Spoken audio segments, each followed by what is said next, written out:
The following program is rated Sports ME. It contains adult content, adult language, violence, and nudity.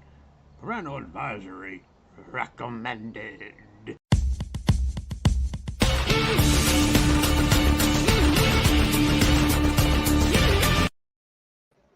Hello, everybody. Welcome to the Almighty Sports Show 46. Who would have thought 12 years ago? Started 12 years ago here with the Almighty Sports Show, but we're not here for history. We're here for sports. So, let's get on to it, I guess. And see what I got going here, if anything.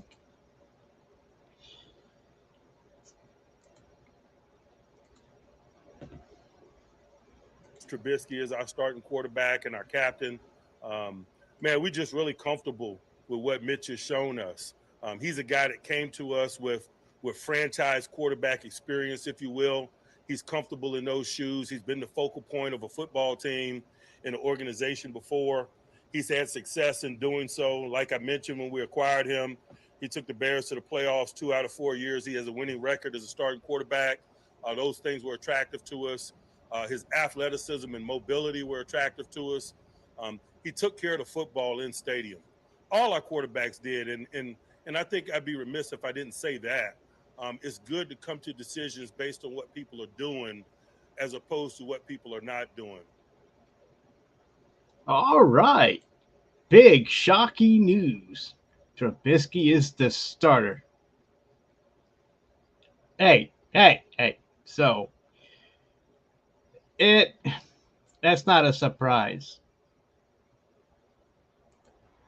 You know, it's not a surprise. But the rookie, Kenny Pickett, will be number 2. And leading up the third quarterback is Rudolph. Won't you guide my team tonight? And he's not going to be guiding any team unless 2 quarterbacks ahead of him get hurt. Now, as far as Trubisky starting, let's face facts here. Let's face facts. He's going to have a short leash or a leash, because why not? I mean, you got the rookie back there. Trubisky struggles in the game. I can see him going in, getting some reps. That's what you brought him in for. But in the meantime, I don't know how well the Steelers are going to do this year. Their offensive line's not all that great. But Trubisky was named captain, so he does have the respect of the team to make him captain. So we'll see how it goes. And plus, Trubisky's, he's always heard a few games here and there. So, Pickett will get his reps, I believe. And so we'll take it from there. I mean, but it's not a surprise, And their first game against the Bengals, that's right off the bat, the division game. They need, that'll be a true test for them against the Bengals. And speaking of the Steelers, yeah. Okay, here we go. Now look at this. It looks like the Steelers are going to retire Franco Harris's number 32 jersey during halftime of Week 16 matchup versus the Raiders. I mean, 50 years ago and one day, after recording the greatest play in Steelers history, Franco Harris will have his number 32 retired by the franchise. The retirement of Harris' number will come at halftime of the Steelers' Week 16 game against the Raiders at Acecure Stadium. The same team Harris recorded the Immaculate Reception against on December 23rd, 1972. Whack! Oh, now that's what a bitch slap. All right, you're gonna come? Really? Let's do that. Okay, now that in itself motivate the Raiders. You know, well that and let's see what we got here. We got Roger, I think. There he is wearing his colors, the Yanks, the Yankee jersey of all time. There he is. Now what's he got? His crying towel? Now he's disappeared. He's a magician. Oh, he's got his yes. Interesting. So I don't know how much you've heard, but I was going over Franco's. They're going to retire his jersey. So, and as I was saying, let's see, I am thrilled we are going to honor Franco with this recognition by retiring his number 32 jersey. Steelers president Art Rooney II said in a statement. Harris is the third Steelers player to receive this honor. Ernie Stottner's number 70 was retired in 1964, and Bean Joe Green, number 75, in 2014. So, and in my wildest dreams, I have never expected it, said Harris. When Art mentioned it to me, I was blown away, especially since I didn't make that catch. Made that catch. It's quite an honor to be the first offensive player to have their number retired. So Harris's immaculate reception back in 1972 gave the Steelers their first playoff win in 39 years by beating the then Oakland Raiders 13-7, which started the Steelers dynasty. And Franco Harris was elected to the Pro Football Hall of Fame in 1990. And his rushing yards were 12,120 yards per carry, 4.1, rushing touchdowns, 91, receptions, 307, or depending how you think about it, 306 for 2,287 yards. Receiving touchdowns, 9. So, Roger, how you been? I'm doing well. How's the sound? Fine. I can hear you. I am beyond envious of my daughter, her setup here. Look, her green screen works. You can see a little bit up there. I have one of those lights up here, and there are 3. I hate this. It's an incredible setup that my daughter has. I'm looking at the main monitor here, and she has one up there, one down here, and it's a touch screen audio. It's like, why have I been suffering for years? My daughter has a better setup than I do. The mic is just right here in front of me, and look, the green screen works. Well, I see that. I thought that might be awesome. I thought that might be the case since your Kings jersey was kind of going awry. And speaking of Kings, it's Big Dog himself. How are you doing, Big Dog? What's up, guys? See, scorekeeper, that's your thousands of dollars that you spend hard at work. Yep, that is true. So are you gonna commandeer the bridge? Let me tell you. I am beyond jealous, man. I think she has a great setup here. I'm going to ask her to duplicate it over on my setup, but I just can't be in the office right now. Big Dog knows we are still frying, aren't we? No, weather-wise? Out there it is, yes. Inside, I'm fine. Oh, yeah. In here, I'm actually not bad. But it is a bit warm because of some of the lights and stuff. But anyway, look, I'm here. I was in a rush to make it. I want to, first of all, I know this is late, and I'm sorry for cutting Big Dog off right now, but I do want to welcome Big Dog. I want to welcome myself, Almighty, as a guest. I am so thrilled that you are doing your own program. Dude, I loved hearing you so many years ago. I loved it. And I'm so happy that you've decided to do it again. And I just cannot wait to see what the Almighty Sports Show will be doing right here. We are so happy to be able to host your program, which has its own home. And we're going to be talking about moving down the road, talking about some of your old episodes. And we're going to see if we can get them on the NDB Media website. Well, as far as I know, they're still there. Yes. I mean, I looked at them the other day. I just looked at it because I wanted to see not my first episode, but our first episode was 2009 in August. So, I mean, it's been a while. But our last show was 2012, I believe. Yes. With number 45. And so anyway. So gracious of Roger to welcome him himself. I like that. Yeah, yes. But I'm glad to be back hosting this show, and I know it might be a little redundant, but with sports talk with the guys and everything, but it will not be redundant. It is a wonderful voice.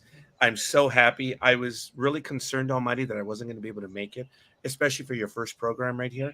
And I'm really just so happy to see where it's going to go. Well, I remember what you did before, and if you even come tiny bit close to that, well, our program's going to be awesome. Well, what are they going to say? Nothing.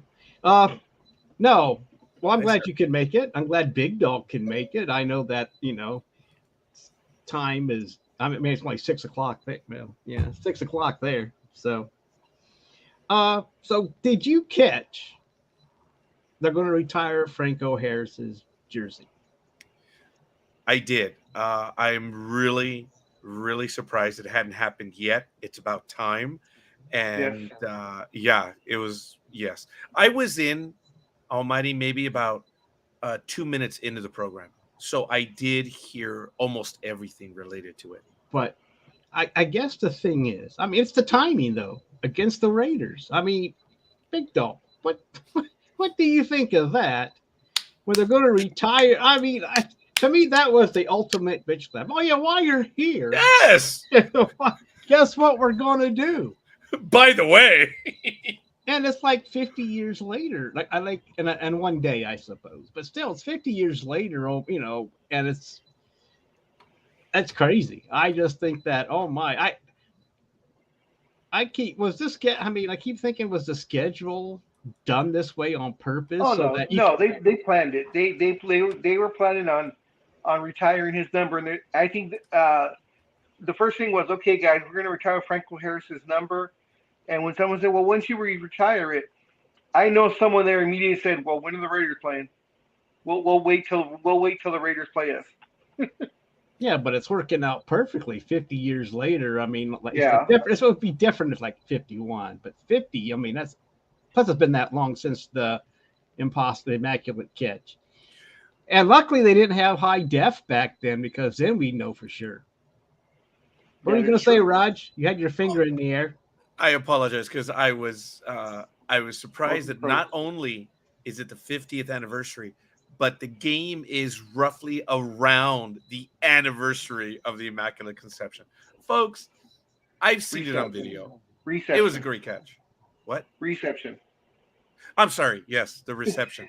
The Immaculate Conception was thousands of years ago, sir. I actually said conception.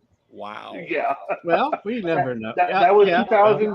That was 2022 years ago, or 2023 years ago. Because give or take, if you do consider the fact that they may have gotten the Julian calendar incorrect, it was probably 2027 years ago, but that's neither here nor there.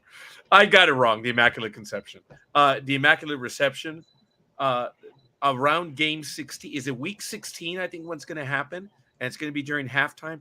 That's a big deal. I want to watch that. Franco Harris, I admire him. He was a great opponent. I don't remember him playing in his prime. Because he played in the 60s and 70s, didn't he, Almighty? No, 72 to 84. So I do remember him. So I don't remember seeing him in his prime. I remember from the late 70s to early 80s.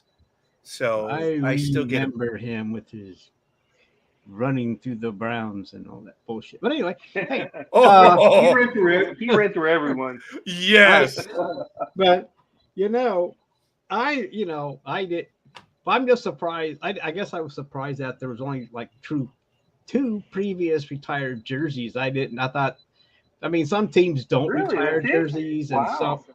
Well, Mean Joe Green and some Ed Stoutner from the '60s. So they were retired, and I was surprised Mean Joe Green took till 2014.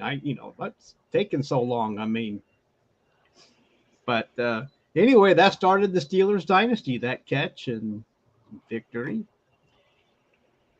It'll And be all. it'll be the the end of the season. It's week 15. Raiders at the Oh, I'm sorry. Steelers on Saturday. Oh, Christmas Eve. Yeah. It'll be on Christmas Eve. Yep. Merry Christmas, there, big dog. Yeah, I apologize, folks. I said week 16. I'm sorry. And it's so funny. Well, it could be week 16 because of the bye. So, but it's funny. They already have Raiders by 2. Oh, way Yeah, too early, yeah. but that's funny. Yeah. Oh, well, no, you can bet as of now. I forgot about Oh that. yeah. But Yeah. So Let me ask you. I mean, okay, big dog, as a fan, how does this make you feel that you're getting bitch slapped? And do you think this will motivate the Raiders to play better? I think more so if it would have been at the beginning of the season. But by week 16, we're going to know whether the Raiders are going to be in the playoffs, not in the playoffs, or in the hunt. So this could be fodder for the final push. But the way the Raiders' seasons have gone lately, we'll more than know already whether they're in the playoffs or not. So this could be a meaningless game for the Raiders. They're going to play for pride, but we've talked about it enough times, and you and me and Scorekeeper are all old or older. And these new kids, they don't have, the passion for things that happened in the past. I bet I could honestly say 50% of them probably don't even know about Franco Harris and how great he was, on the field. Well, no, but with this news coming out, and with I was going to say, if you want to know more about this Franco Harris guy, just go to Wikipedia. Oh yeah, Or go to. I'm talking to the youngsters out there that may not be listening. Yeah, but as far as I gotta hand it to the Steelers though. Kudos, for picking it against the Raiders. I mean, one final FU to the Raiders. Yeah. So, Well, this game could also have playoff implications too for both teams. So Yeah, it could be another. I mean, we don't. Excuse me. It's still too early to tell, and that. So I guess we'll find out on the Christmas Eve. I guess Yeah. I hope because the season starts on Thursday. So as of right now, there are 30 teams that are Super Bowl bound. that's true. And then by week 3, the Dolphins will be out of the playoffs already, and a couple of other teams will be out of the playoffs already. Well, the Browns already out. Nah, you guys will make a miraculous comeback, and then not Baker Mayfield. What's his face? Yeah, him too. Deshaun he'll come in week 12, and he'll save the rest of your season, the last 4 games. Well, yeah, there's gonna when Deshaun 5. Watson comes back, he's gonna have his own medical tent staffed with massage therapists. So in between plays or whatever, he will be able to get that. And they'll all be bikini clad, right? Yeah. But so. Well, how did you get command of the bridge there, Raj? Doesn't she mind you using her studio, or did you have to ask? I asked if I could do so because I didn't want to be out in the garage right now because it's so hot. So and typical millennial, she might come by right now. Gmo may say hi. I was thinking she probably went, Did you hear? hola, Yeah. hola, Gmo. Peter says hola. Gmo. Sneak in. There you go. Come on. There's that was great. That was good. That's my youngest, folks. She can be one of the floating heads. Houdini. She might That she was might really rent that to you, Raj. No, she doesn't. Don't say that. Don't say that she could rent this to me. Do not say that. Oh, she'll lease it to you. Stop it, big dog. She doesn't need to know what lease or rent is right now. Hi, sweetheart. And I live here rent free. I'm good. Okay. Actually, her setup is awesome. Till she moves to New York. I doubt it. But I will not comment on that right. Yes, I will not comment on it. I'm really impressed in this setup. I'm going to take a picture of it and show it a little bit later. Maybe Gmo, if you don't mind, you could snap a picture that I could post a little bit later. And guys, I am flying the bridge of the Enterprise. I'm in a captain's chair, number one. And seeing the entire setup is absolutely awesome. But folks, it's not about me. I apologize. It's the Almighty Sports Show. And I'm just so happy to be here. And I'm really happy that Big Dog is as well. Almighty, if anything, your returning to air is a significant moment. If you think about it, it's necessarily a rebirth. That's why I was thinking of Immaculate Conception. So it's a rebirth. Big Dog was there when Sports Talk with the Guys began. And I think it is so cool that he is here with Almighty Sports Show returning to air. And I like to consider myself a tiny bit fortunate. But I did want to comment about Franco Harris. Folks, this Franco Harris thing, it's something that's directed to us, the older fans, because as you guys were talking about earlier, these millennials don't get it. These professionals don't have time to know who Franco Harris is. They don't care to know. And that's fine. It is for the fans. We're going to enjoy it. I think it's an awesome, but it is cool to watch. That catch by Franco Harris, as much as I'm a Raider fan, it is unreal. And there's a reason why it's called as such. And I hope Franco, he's still alive, isn't he? Yeah. Yeah, he's going to be there. He's still alive. He's going to be there. So there are only if you would have NFL listened teams. to the whole thing, I would have had quotes by him. But anyway, yeah. Go ahead, Raj. I'm sorry. There are 3 teams that do not retire numbers. I knew 2 of them. I did not know the third one, though. A little bit of trivia. Don't look it up, folks. And I don't mean my co-host. I mean everyone else watching. The Raiders, the Cowboys. Do you know who the third team is? I did not know who the third team was. I had to look it up. Like I said, I knew the Cowboys and the Raiders. Dolphins? Ooh, good guess, but no. Almighty, do you know who it is? I didn't know. Well, I'm just gonna. Who would be? The Cardinals. Ooh, that's actually a good guess. I did not know the third team, the Atlanta Falcons. Well, that They makes sense. traditionally do not There's retire no one there for jersey them to numbers. retire. And I guess that's why none of us knew. I didn't know that one. I think that is a great bit of trivia, folks. That one is really cool. I'm actually shocked, as far as the Steelers are concerned, that Terry Bradshaw's number is not retired. Yes. I mean, yeah, you had the steel curtain and the whole thing, but we all know, when the teams are elite and you can actually call them an all-decade team, or how they ran the NFL for a while. It all starts with that quarterback usually for the 99% of the time. Sometimes it's that running back, but it's usually the quarterback. And back in the day, Terry Bradshaw was a shit. Yeah. Big Dog, I See? acquiesce to that. What do you say? I remember Bradshaw. Funny, I don't remember Franco Harris. I mean, I guess I kind of do a little bit. But folks, I mean, how can you? Well, yeah. Go ahead, Raj. I mean, that was cool. They were.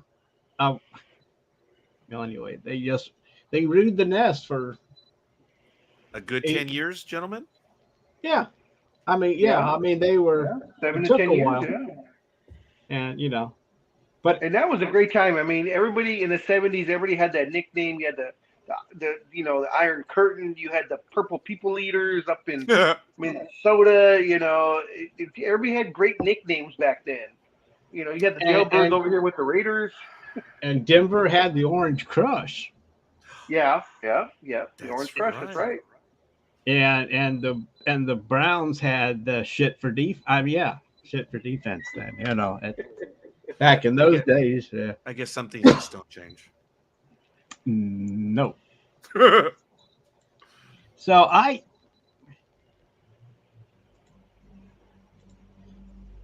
Yes. So I don't know. So I didn't know if I was going to be here by myself or not. I didn't know. ASS 46. I saw it.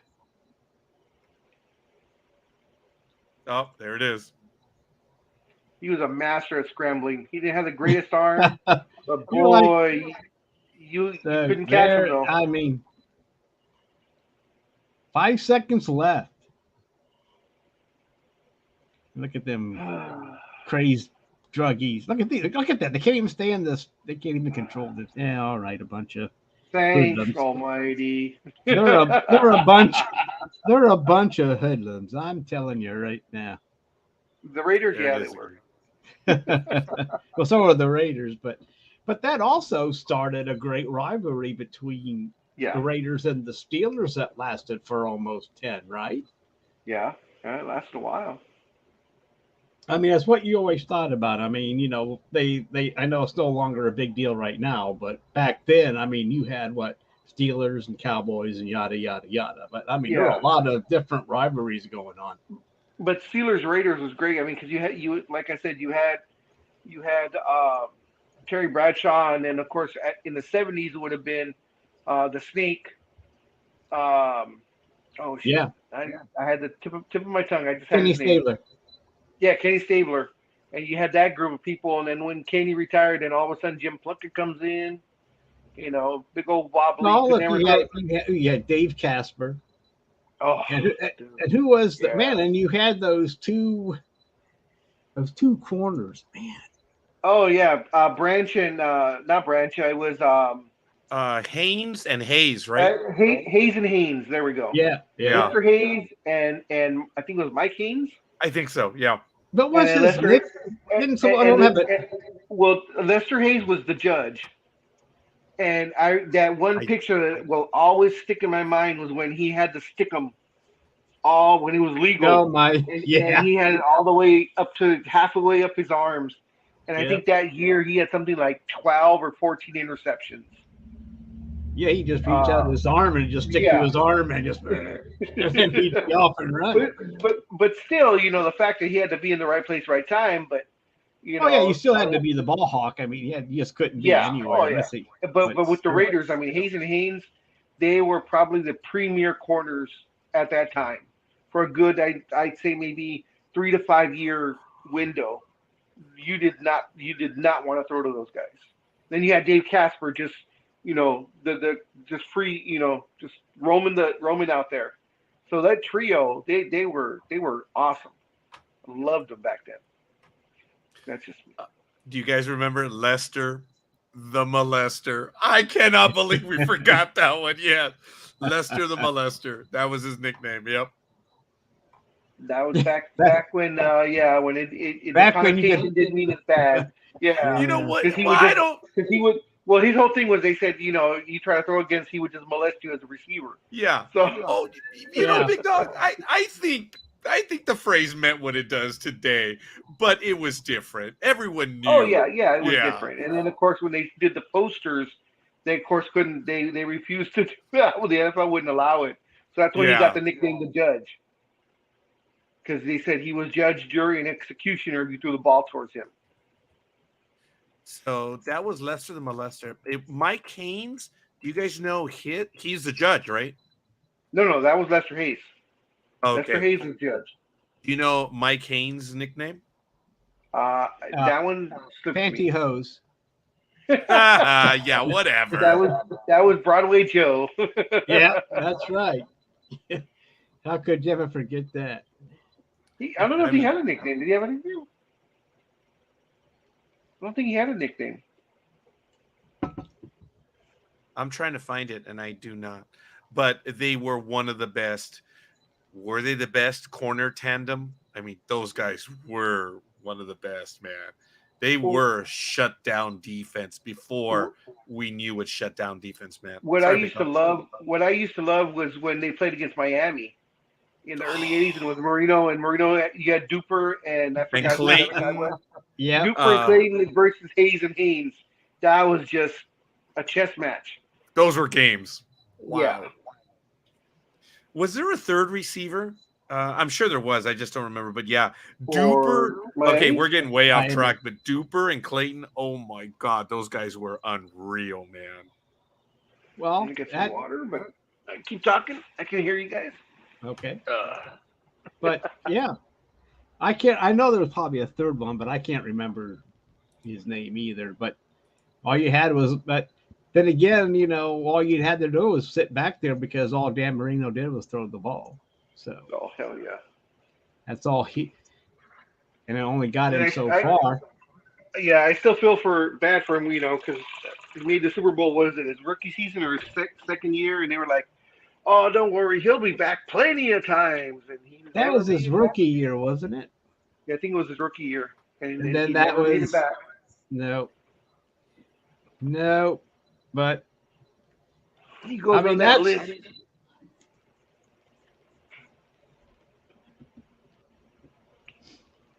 He goes on that list of greats that never won that ring. Like in the NBA, we have Ewing, Barkley, Malone.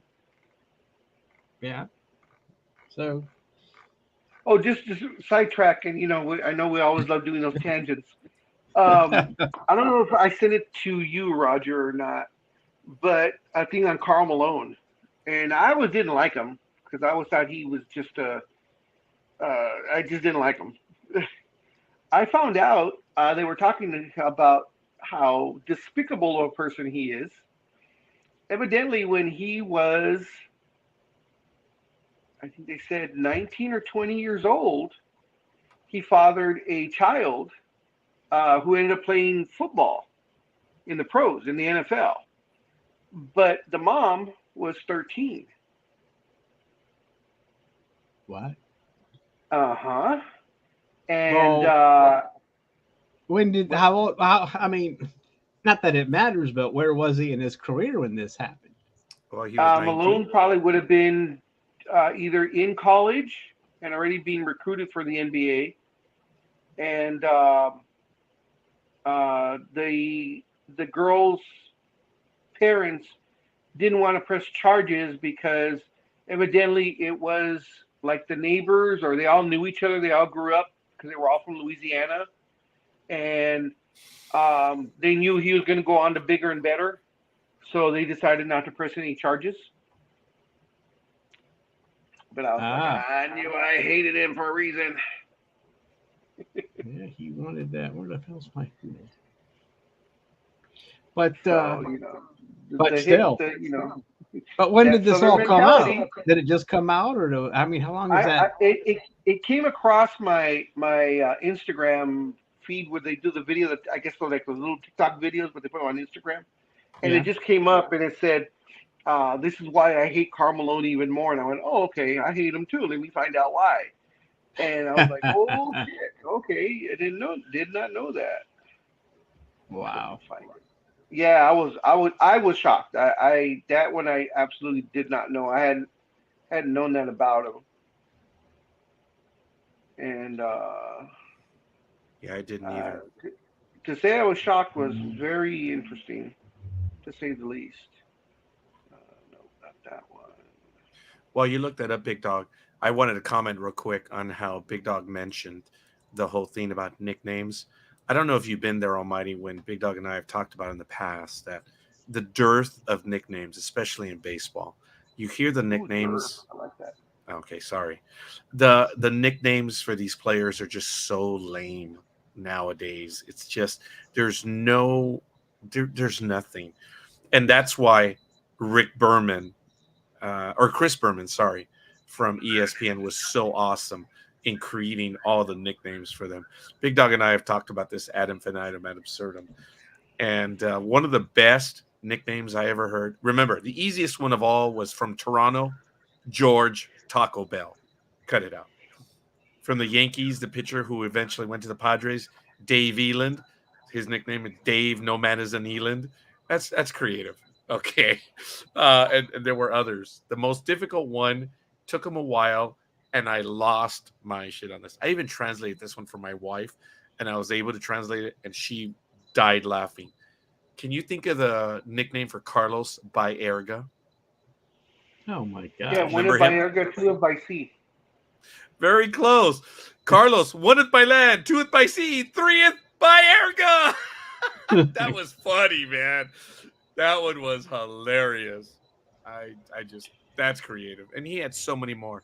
When you look at the nicknames that they have for these Dodger or the players nowadays, who's the Dodgers pitcher? Kershaw. What is his nickname? Injured. Oh, very good.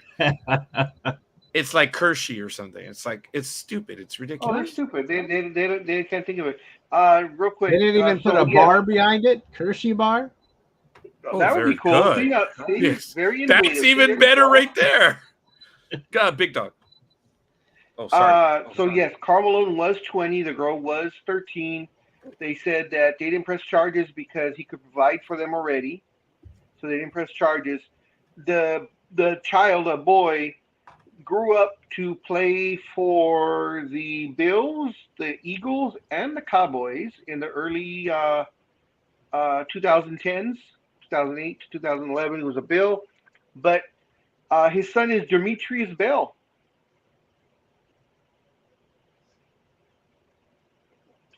So, Okay. Wow. yeah.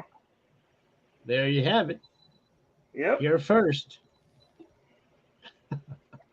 So I knew I hated him for a reason. Didn't even know it, but there was a reason. And the thing was, he played for the Mormons. Mhm. Oh, yeah. Yeah, he did. Utah. He played along one of the dirtiest players of all time, John Stockton. Yeah. So something went awry. Okay, I've been working on this, loading things up and getting things in tabs all day, well, on and off, trying to get ready for the show, right? So I had this one, and I saw it on Pro Football Talk, and they were talking. They had this press conference from Matt Stafford talking about his elbow. And he kind of was talking about his elbow, and he was going to say something, but he stopped in mid-sentence, which probably would have been a no-no to say. And I had the video and everything ready to go, but now the video is gone, Oh, and I can't find it. The article is still there, but the video that I was going to play is no longer there. And it happened. I just sat down here, getting ready to do the show. And it's like, where the fudge did that thing go to? It just drove me. I've had that happen to me where I've actually had the video, and then I walked away and I came back. I walked away for a few minutes to do I forgot what, and when I tried to come back to the video, it was gone. Just in But those couple minutes, it so- wasn't that long, and it's like I was going to play it because then I was going to talk about it, or whoever was here talk about that. I was talking about his arm that he had an elbow problem last year, and he was taking ejections for pain and everything last year, and they're still bothered. They're still talking about it and worrying about it. And I'm just thinking, oh, wait a minute, this elbow got them to the Super Bowl and won it. So let's not. Right now, we have quarterbacks around the league. This is a copycat league. So remember, there are quarterbacks around the league hurting their elbows so they can have a chance to win the Super Bowl. This cannot be taken lightly. Are you But able to just upload it again? What? Can you upload it again? Oh, That's what he's saying. It's gone. no, it's there. I mean, look. I The will. article is there, but the video is gone. Is he talking to me or to his sandwich? I have no idea. getting emotional. Thank you, Chimo. Or maybe I He's having an intimate moment with the sandwich. Hey, it is not. I don't. Food isn't prepared for me anymore. This is an emotional moment for me. To have food given to me. So in other words, she went to the market, cut the sandwich that she bought, and gave it to you. Okay, nice try, big dog. I actually purchased the bread, and she prepared the sandwich right now, and it's a sub, man. It's just like a Subway. No tomatoes, damn it. Oh, She knows better. She knows I can't have any. what did I? Yeah, But, I'm sorry that's not available, Almighty. No, but it was right there, and it's like all of a sudden it's gone, and it's like I can't find it. I've searched for it, and I've been looking everywhere. The Rams probably scrubbed it. So unless you had actually He downloaded didn't say it, anything that was detrimental. It just that all of a sudden it was gone. maybe just the fact that he was leaning towards saying something about the elbow. That he was talking Maybe about he it, cut so- himself off, but still, I don't know. I must have So- got. It was Well, on that's the who's the, this same. again? Is that's this the- Matt that's Ryan? The implant, that's the implant that they have in his neck. And when he starts talking too much, they give him a little jolt. And Yeah. he stops talking. Yeah, that's Is what he this did Matt on. Ryan? Stafford. Matthew Matt Oh, Stafford. Matthew Stafford. Yeah, because he played all last year. Or not all last year, but he played with an injured elbow. And Yeah, I he was remember getting that. I remember injections. him saying that. Yeah. And he didn't really do much in That- OTAs He this was- year or anything else. He was doing a so- lot of cortisone injections, if I'm not mistaken. Correct? Cortisone. Yeah. That's the one I was trying to remember. Oh yeah. Yeah, on Saturday. Ah. That was too many days ago. I don't remember. Thank you. You remember? You remember? I don't I remember I was trying to find that word. Cortisone. Cortisone. I don't know. I can't find it now, but all it is now is that woman's article, and there's no video above it. So Yeah. So they scrubbed it. Well, I had it. For whatever reason, the Rams felt something was on there, and unless you actually downloaded it onto your hard drive, it's gone. Well, some of the quotes are still there in the article when I was reading the Yeah. article, because it was right. Then right below it was Tomlin naming Trubisky the quarterback, and I must have gotten rid of it since I had already gotten Trubisky's soundbite. So I probably just, got rid of it. But anyway, it kind of I didn't throw me off. It's like, well, it was there like 5 minutes ago, and then now it's gone. Do you know who or which? On YouTube, I have numerous videos on his elbow injury. Yeah, but is it from what time period? Well, from a month ago, 4 days ago. Yeah, no, he's 4 days Yeah. ago. I don't know if that's the Yeah, one, this is Matthew Stafford on the Fantasy Doctors. There's an injury elbow update 4 days ago, then 11 days ago. But this was him doing a press conference within this week, I believe. Okay. So Because but everything I see is 1 month ago, but I don't see him in his shirt that he was wearing in the video. He was wearing a Rams t-shirt, and now he's not. And none of these, I don't know. Hey, look, all I know is that this maybe it's out there, but whatever website I was looking at where I had it, the video above it is gone. So I don't know. Look, I don't know what. Maybe, but then I looked for it. There are things a month ago. I mean, then after the press conference after the Super Bowl, I mean, it's like I can't. There's nothing, and I don't. some teams do that where they feel, like I said, that he gave, even if he really didn't say much, the fact that he kind of hinted, so they didn't want it to be known. So they'll scrub the video, but they can't scrub the article because that's a reporter. Yeah, And they can't delete a reporter's thing, but they can delete the video because it's theirs. right. But what I'm going to do is go back through Pro Football Talk and see if I can find it on their program. Since they're recorded, since they're saved on the Peacock. Were you surprised, or I don't know if you've seen it or not, the Browns and Panthers, which play on Sunday, Carolina is favored by 1.5. They're playing in Carolina. Did you think it'd be more? Did you think it'd be less? Did you think the Browns would be favored, or Really? It's the first week, and we're going with a backup, so I don't know what to think. I mean, well, so you're saying it's even? 1.5? Yeah, 1.5. I'd call that pretty even. Well, I'm just saying that usually, well, I guess it's not a half point. I thought you said half point, but 1.5. That's different. But and I don't know what to expect. It really, I mean, Because I I mean, don't know how? if I you. mean, I I think Baker will add a lot to the Panthers, but still, we're not talking about the Browns being led by Deshaun Watson at this time. Yeah. So I don't know. I mean, I don't know much about this Brissett guy. I just don't know that much about him. I mean, except for what he did in preseason, but that's preseason. Is he a rookie, or is like second year or something, or? I don't remember. He's not a rookie. I mean, Oh, okay. they brought in so many people, and I think I wish I don't know. All I know is that the game is Sunday, and I'll see what happens. And Is this being considered a rebuild year, so to speak, or is it more of a we're going to for hold who? on till Deshaun for you guys? I don't think it's a. Yeah, Jacoby Brissett.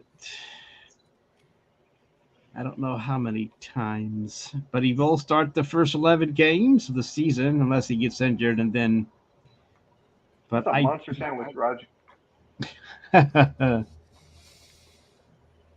Let's see. So, and I don't know. Let's see what it says about this guy. Roger's taking a bite. Yeah, I was right.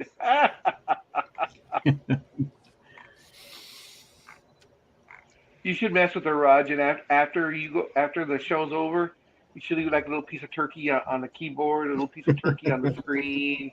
Just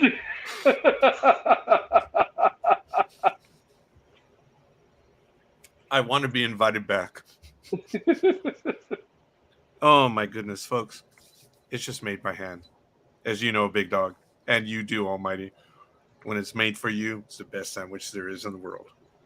Yeah. I'm not sure Big Dog is a fan of mustard, but it's got mustard on it. I'm really happy. No, I'm not a fan at all of mustard. I can use it as a binder when you are on a barbecue grill or in a roast or something where you put it in a crock pot or something like that. I can see mustard as a binder there, but as mustard like on a hot dog or hamburger or sandwich, no, not whatsoever. But then I'm that weird Mexican that doesn't like corn, so. So, I don't know. Anyway, so we'll see. I guess it's just two unknown teams right now. I mean, I know Baker's fired up for it. Yeah, I mean, and it's like you said, it's week one. We're really not going to see anything from anyone, prevalent till week 4 or week 5, and then we'll start seeing who's going to have the bad season, who's going to break out. So yeah, but if the Browns quarterback, I mean, defense could just stifle them. I mean, you still got Garrett coming after Mayfield now instead of them both being dancing on the same team. I mean, so we'll see. It doesn't really mean. I mean, yeah. I mean, it would have been nice maybe they would have met, say, week 10. Yeah. Where they were both, everyone knew where they were at. I think it would have a lot more meaning.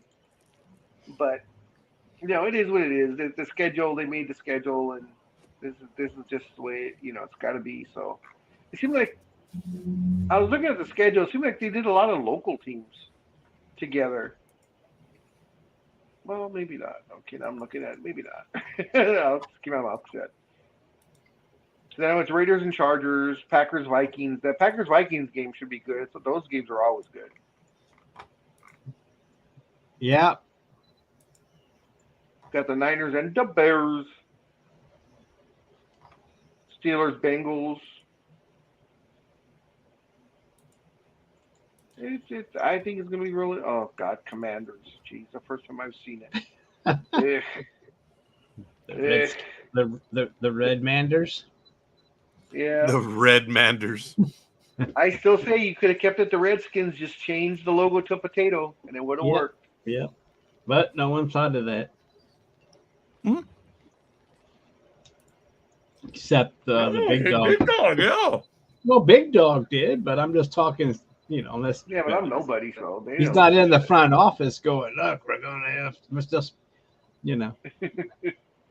probably would have worked better if they were in Well, Boise. First of all, if I was in the front office, I wouldn't have gave in to counterculture. So Well, they did not. Remember they lost their they lost their advertiser, the naming rights, the people who were advertising for the stadium. They were going to lose like big money. well, I yeah. mean, look, I Snyder. guess. Look, Snyder was fighting that left and right, and Didn't- then once he found out that was it FedEx that said they were going to Yeah, pull out. yeah. And then- That's a lot of money. Okay, yeah. I'll acquiesce to that. But didn't they lose the right to that image for some reason? And Well- then they won it after, because remember, we were What talking image? about this. Okay. The actual image of the Redskins, because it had to do something. Okay, forgive me, folks, but this is a Supreme Court thing. There was this musical band, and we talked about this on Sports Talk with the guys, and the word is CHINKS. They named themselves as such, but it was, as I understand, it was a bad word as far as the FCC was concerned when it came to being able to trademark it. And once they had that overturned, we're like, well, if you can, overturn that one, then the trademark to the Redskins doesn't Be need to be safe. changed. So But counterculture was also in on that one, and that's why Well- FedEx felt the pressure and Well, said, that's always that's been a thing you know. forever, though. I mean, not just cancel culture, but every culture since. I mean, just like the Indians has been under attack since whenever people were whining, not you know what I mean, protesting. No, they were but- whining. Yeah, no, that's Whining. the correct word. And where did I put that? So to answer your question, Jacoby Brissett was drafted in 2016 in round Okay. 3, pick 91 by New England. Oh, And his last year numbers were 1,283 yards, 5 touchdowns, 4 interceptions with a quarterback rating of 48.2. So we're oh hot boy. to trot. And Yeah. he's out of North Carolina State. So finally got some info there. So I don't know. And so we'll see. I mean, that doesn't look too overwhelming. Yeah, overwhelmingly small sample bad. size, but yeah. Well, But we'll see. I mean, he's got weapons. We'll see, and plus now he's the starter. Plus anyway, all we have to do is try to get through 11 weeks without Deshaun Watson and have a half decent record for, some kind of push maybe. Because who knows how the AFC North is going to pan out. True. And it's like that question you brought up earlier, too. If they're doing very well and Deshaun Watson's suspension is over, do you then just throw Deshaun Watson in?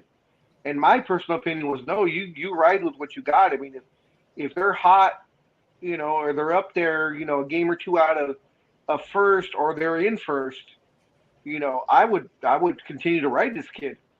You know, Well, and yeah. Deshaun Watson to say, hey, we're only paying you $1 million anyway, so sit your ass on the bench, and if we need you, we need you. Well, considering they were ready to, to lose him for the whole year. Yeah, exactly. So, I mean, it's not like. Scorekeeper so stoic right now. I'm sorry? I said, you're so stoic. Oh. The way you're sitting. And I apologize. I was trying to find. I couldn't tell if you were frozen or what. I was trying to find that article that that from like video 20 minutes ago. From 20 minutes ago. Give it up, dude. I may have found it. Wow. So Colin Cowherd, breaking news: Matthew Stafford on elbow. I can do everything I need to do, and he's wearing a Rams t-shirt. It runs 6 minutes 9 seconds. Is that the one? Well, it might have ran that long, but the one I had just focused on what he. Yeah, that might be the one. I did not. I mean, like I said, I didn't. I'm not really a big fan of cow turd, but Same here. So, but like I said, I saw it on Pro Football Talk. I can handle them better.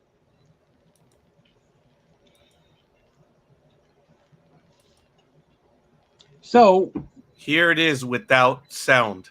Is that it? Yeah. Looks like it. Okay. I can set this up. Actually, I have to make sure we get sound. I apologize. Let me get sound on it. Okay. Oh, great. I lost it. Uh-oh. Son of a... All right. I'll find it. I did what you did. Yeah, it happens. So what? I don't know if you've seen this or not, but I saw this. It's like the Rams keep full nameplate locker open for Odell Beckham Jr. in case he returns to team. God. Okay, I guess. The Rams will the Rams will have a spot open for Odell. So I don't know. It says the Los Angeles Rams have been lobbying for Odell Beckham Jr. to return all off season. They're making sure he's welcome back to Thousand Oaks with open arms.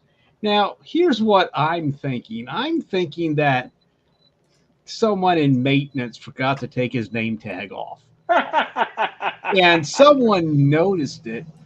And they don't want to admit that, that a maintenance worker at $1 billion facility forgot to do their job. So they just made this excuse real quick that, in case he wants to come back.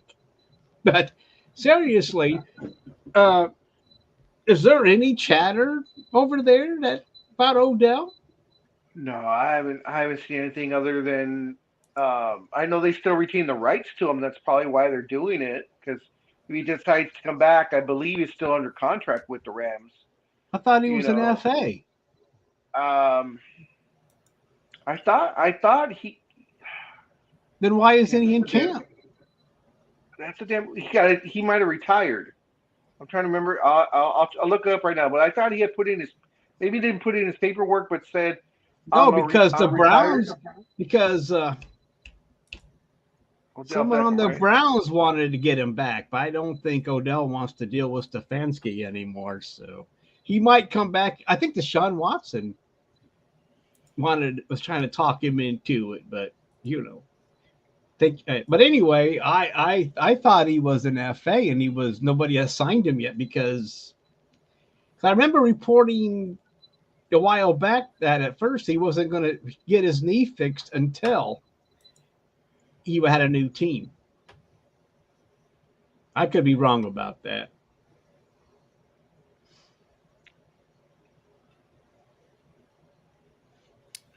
Do you want to try and see if this is He tweeted something earlier, 6 hours ago, I guess.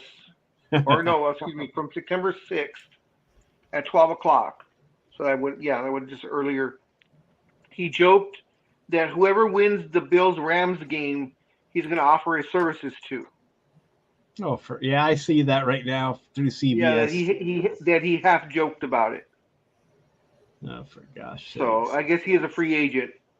Yeah, but see, no one, what do you mean offer a service to? Nobody wants him. Yeah, I mean, he's still that is sitting true. now, except for the Rams, if you want to believe that's why they have the nameplate there. You got that all fired up for us, Raj? I believe so. Ready? Yep. Let me know if you can hear it. Starting to feel like it's Yep. coming back. Here's what he said at practice yesterday. Okay, now he's Yeah, we can't hear him. in a fishbowl. I'm just going out there doing my There work, he is. trusting the process that we have. I know that I'm able to go out there and function at a high level right now. So whatever it feels like, hopefully, continues to keep getting better as it has. And but I know that functionally, I feel like I can do everything I need to do. So just trying to continue on that road. Got about 3 weeks until the So that's about as far as we. And the injury's on his off arm, correct? I didn't ask. I could have sworn, if I remember correctly, that it's his non-throwing arm. Oh, was it? Well, then what's the? Well, that's the whole thing. Because when you go, you're gripping it with both hands, and then you get ready to fire. Yeah. So I guess I thought- didn't pay. I guess I made an error and assumed that it was his throwing arm because his elbow. I mean, it was could be his throwing arm. I mean, I'm just saying, I'm Rick, just- such a big deal out of his elbow. I mean, and if that's that nearest funny bone, all I gotta do is bump that. That thing's gonna hurt like a son of a bitch.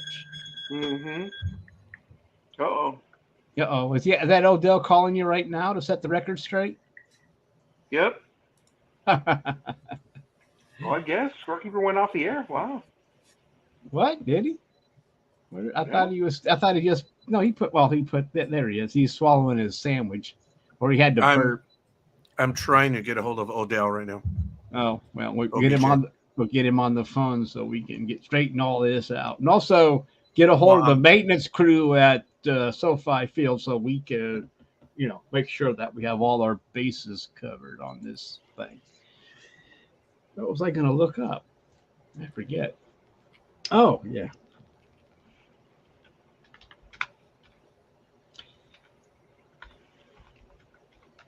Oh, I didn't know Stafford was that old. I thought he was a little bit younger than that. He's 34. He's been around for a little bit.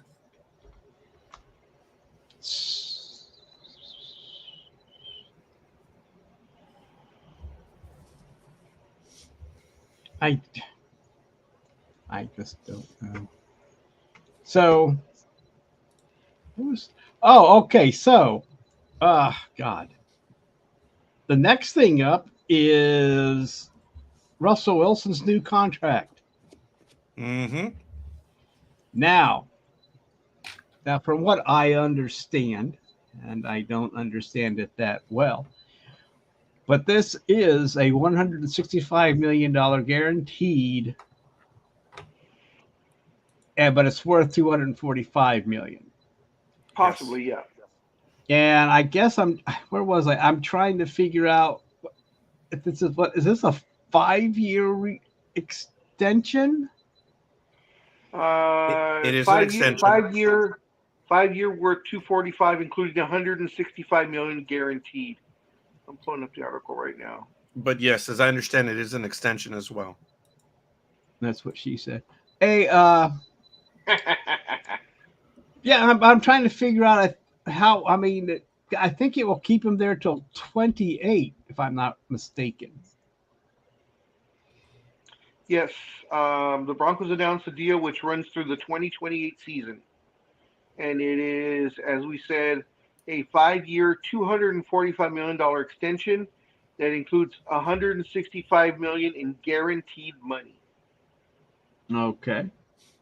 And the Wow. deal is the third most lucrative contract in NFL history as in terms of guaranteed money, behind only quarterback Deshaun Watson's $230 million guarantee and Cardinals quarterback Kyler Murray's $189.5 million guarantee. And if I'm not mistaken, there's 2 years on his present deal right now. So basically, Yes. Denver has them for 7 years. Yeah, 2 years remaining on his previous deal signed with the Seahawks. At an Well, how average, can- at an average salary of $49 million a year. Yeah, I saw that, but hold on. I mean, if you still got 2 years left, Yeah.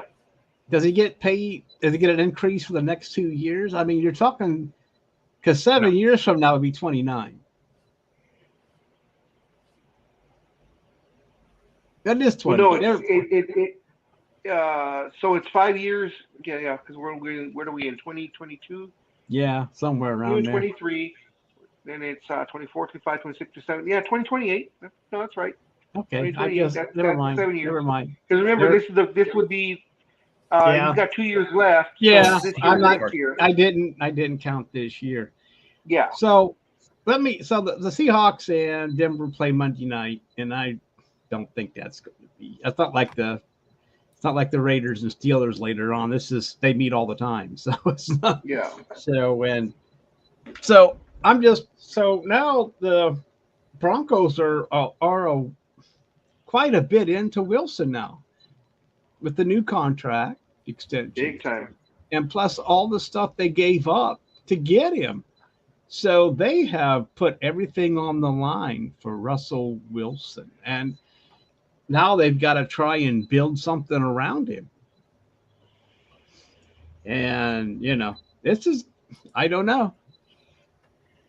And how old is the Wilson man? Isn't he? He's 33. No way. Might I have mean, just turned 34. Yeah, so he's going to be 40 when the contract's over. so In they're the final thinking year he's of going to. contract. You think he's going to be like a Tom Hell Brady? no. At Tom least I Brady? don't. No. I mean, I he's hope been he in. will. Well, he's been in the league for a long time. So I mean, I can't. Wait a minute. Seattle and Denver don't play that often. I kept thinking of the old AFC West back in the day. Yeah, he's 33. He'll be 34 in November. And let's see. So he'll be 40. Yeah, approaching 40 then, right? Yeah, he's gonna be an old man. He's been in the league 1, 2, 3, 4, 5, 6, 7, 8, 9. He's already been in the league 10 years. Yeah, but he's got a Super Bowl ring, so it doesn't. Yeah, don't remind me. Yeah. But I'm just saying they have so much invested into this one guy, and so we'll see how they can turn that around. I mean, Denver, they've been looking for somebody since Peyton Manning retired, and they just, like the Browns, they can't find that quarterback, and now it looks like I just can't think about how I made fun of Denver for making that trade, and then the next week the Browns signed Deshaun Watson. So it was like, oh my God, should have kept my mouth shut. Now, I have a question for both of you guys. What was the problem in both of your opinions with complete 180, it seemed, from one season to the next, or a season and a half, of the Seahawks? I mean, they were always at the top. And then all of a sudden, they sucked. I mean, it He fell got hurt, apart. remember? He broke his finger or something. He got hurt. He was hurt. Russell Wilson. I was wondering what the hell that meant. You were telling me my time was running out or something. I thought he was pointing to like he's supposed to have a Super Bowl ring. Like he got a Super Bowl ring and said, yeah, screw it. We're done. Let's move on. No, and he tried playing through it, but it was for quite a bit. Yeah, but it could have been one of those things with the coaching staff too. I don't know. Sometimes the team falls off. I think they all got tired of Pete Carroll and his bullshit. Yeah. That's just personal me because I hate Pete Carroll, what he did to USC. So. Yeah, that was what an exit that was. Oh yeah, he saw he saw the writing writing on the wall. He said, "Let's get the hell out of here. I'm getting out of Dodge." Gentlemen, Yes, sir. when you look at his quarterback rating in 2021, he had a 103.1. 2020, it was 105.1. In 2019, it was 106.3. In 2018, it was 110.9. In the last 4 years, his quarterback rating was good, if not excellent. So it was a That's what I'm saying. perceived. That's what I'm saying. You know, he even if he was injured, the quarterback rating and everything else was still there. Now in Okay, 2020, so he had the most interceptions ever. In 2020, it was 13. But in 2016 and 2017, he had 11. His rookie year, he had 10. So Yeah. I But just on the think flip that side of your 2020, though, you say Oh. he had 13 interceptions, but he also threw the most touchdowns he had ever thrown with 40. right. And he's never thrown close to that. So with I mean with it was only 2 more interceptions, because if you notice in 16 and 17 he had 11 interceptions. 19 was his which best. is He was just what 31 I touchdowns. said.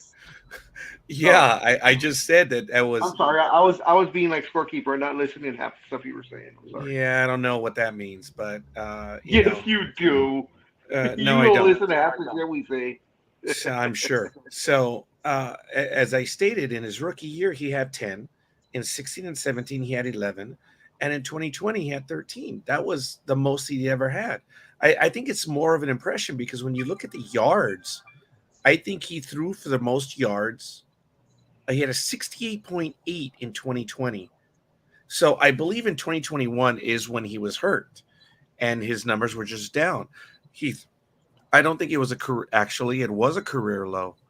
3,113 total yards with 6 interceptions and 25 touchdowns. But he has 64.8 completion ratio or percentage, and his rating was 103.1. I think it's just the impression that people had. And maybe Big Dog is right on that one, that he'd had it. well, looking at their stats in 2021, they were not that far off from their 2020 numbers. Yeah. I mean, I'm just Yeah, looking at their points from the year. I mean, in 2020 it was 459, and then 2021 was 395. And I guess their points per game dropped. Looks like 5 points. So that could be 5 points is quite a bit, and it might have been strength of schedule. I don't know. Maybe, but their strength of schedule should have been strong the whole time, because I mean they've been much as I hate to say it because I don't like the Seahawks, but they've been a powerhouse. Up until last year, they were a powerhouse for the good 5-6 years. Well, yeah. So I'm trying to remember. I don't remember like any key player leaving or missing a significant amount of time. I don't know. It's just a fact that, I mean, with some teams, and it happened. Much as I hate going back to basketball, it happened with the '80s Lakers. They were together for too long, where you just kind of get complacent, with the coaches. So that's when the whole thing with Riley happened, and Riley quit, because it's all right on the wall. Well, the strange thing is that their points per game went down by 2 points. But yeah. So really, I don't know. I mean, number-wise, I don't see a fall from 12 to 4 to 7 and 10. I mean, that is an interesting question. I never really looked into it because I wasn't really a huge fan either. But yeah, me either. But it was just weird. And I had mentioned it all last season. Throughout the season when they kept losing, I was like, "What happened to these guys?" I mean, I love seeing the fact that they're losing now, but the fact, that there seemed to be no significant changes in the lineup or on the team, and they just could not win. Games that you thought they had in the bag, and they were just blowing these games. And then of course Russell Wilson gets traded, which was a shocker because I figured he was going to retire, a Seahawk. right. And that seemed to come out of left field because it didn't sound like there was any problems there, at least not that were made public. Now, behind the scenes, who knows what happens? They might actually be excuse me, they might actually be a type of team that actually keeps everything in house, which almost never happens anymore because of the social media. But and still nothing has really come out. And it's weird that Pete Carroll has been oddly silent about the trade and him leaving, and the whole thing to him it was like, oh, okay, our number one guy that was gonna go into the Hall of Fame and retire his jersey and only he's gone. Okay, fine, let's go with the next guy. And it's kind of weird. I'm just wondering what the thing was. I don't. Let's see. Here we. What's up, scorekeeper? ¿Qué pasó? Gentlemen, I have to go. Yeah. Business calls. I want to thank you, Almighty, and I just have an appointment shortly, so I have to get to it. That's cool. Well, thanks for joining. Thank I you. didn't know. I thought I was going to be. I didn't know if I was going to be here by myself or not. So I had everything ready to go for at least 5 minutes. I mean, about half hour. You the man. Yep. You have a good evening there, Raj. We'll see you guys. Yep. So that is interesting. I just don't. I can't. Yeah, Anyway. I just wonder about it only because the downfall was so quick. A lot of times you'll see it gradually going down, kind of like Pittsburgh. With Big Ben, as he got older, the knees got bad, and the team was in flux a bit. So you could see that decline. Even though they were always good for pretty much 8 wins, but you could kind of see it. But with Seattle, it was just like night and day. Literally 1 year to the next. So, Yeah. we'll see what happens. I was really shocked that he got traded, and even more so that it was to the Broncos. But I know the Right. Broncos, like you said, the Broncos have been looking for someone since Manning retired. Yeah. I understand that, and I they haven't found their guy in Russell, and now I don't know. Yeah. Why can't I get last year's schedule? But Did you see the news about the Bears and their new stadium? No, I last reported on that. Are they actually going to get it done? Let me start and pull it up again real quick. Bears. Okay, here we go. It says Bears release a conceptual plans for a 326-acre property, including construction of a domed stadium. Dome stadium. Yeah. They released conceptual plans today for a development of a 326-acre Arlington Park property, which includes the construction of a dome stadium. In what the organization is calling one of the largest development projects in Illinois state history, the Bears envision building a multi-purpose entertainment district anchored by a new best-in-class enclosed stadium, providing Chicagoland with a new home worthy of hosting global events such as the Super Bowl, college football playoffs, and the Final Four. Interesting. So no matter how the mayor tries, it seems like the Bears are ready to move out of the city. Yeah. Wow. That is. So here we go. The Bears lease at Soldier Field runs to 2033, but the team can end the lease as soon as 2026 for an estimated $84 million. In January, team president and CEO Ted Phillips said the organization anticipates closing on the land in Arlington Park by early 2023. In an open letter, the team continued to express hypotheticals surrounding the project. Wow. Did it say when they were trying to start? Maybe I missed it. Schedule construction, or is everything still in the planning stages? Everything's still conceptual. So it says the Bears said construction of the proposed project is projected to create more than 48,000 jobs and result in $9.4 billion in economic impact for Chicagoland. The completed project is expected to create more than 9,700 long-term jobs and result in $1.4 billion in annual economic impact for the area. Wow. So So we won't see something like that till 2030 somewhere.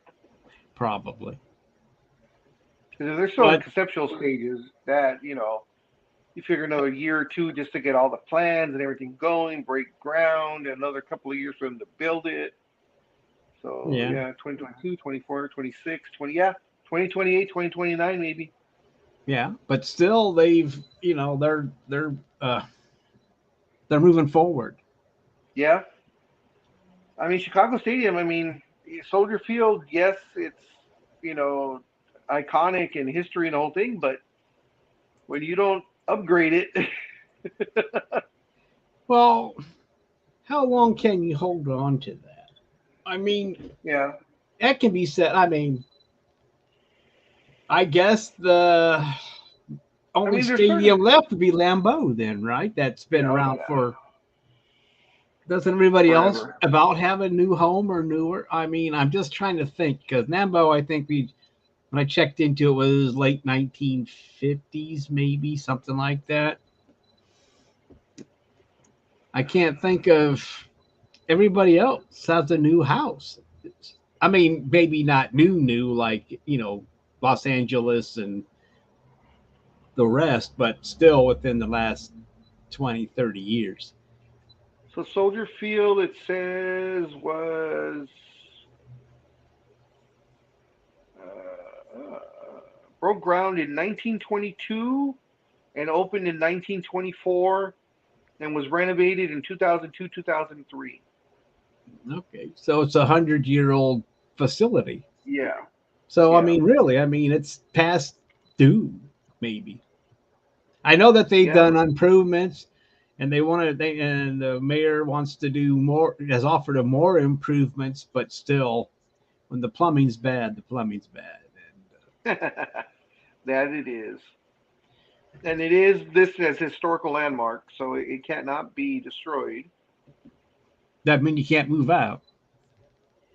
You can move out, you just can't tear it down. Right. I'm just saying that doesn't mean you can't move out. I mean just be an Yeah, empty oh, yeah, yeah. historical landmark.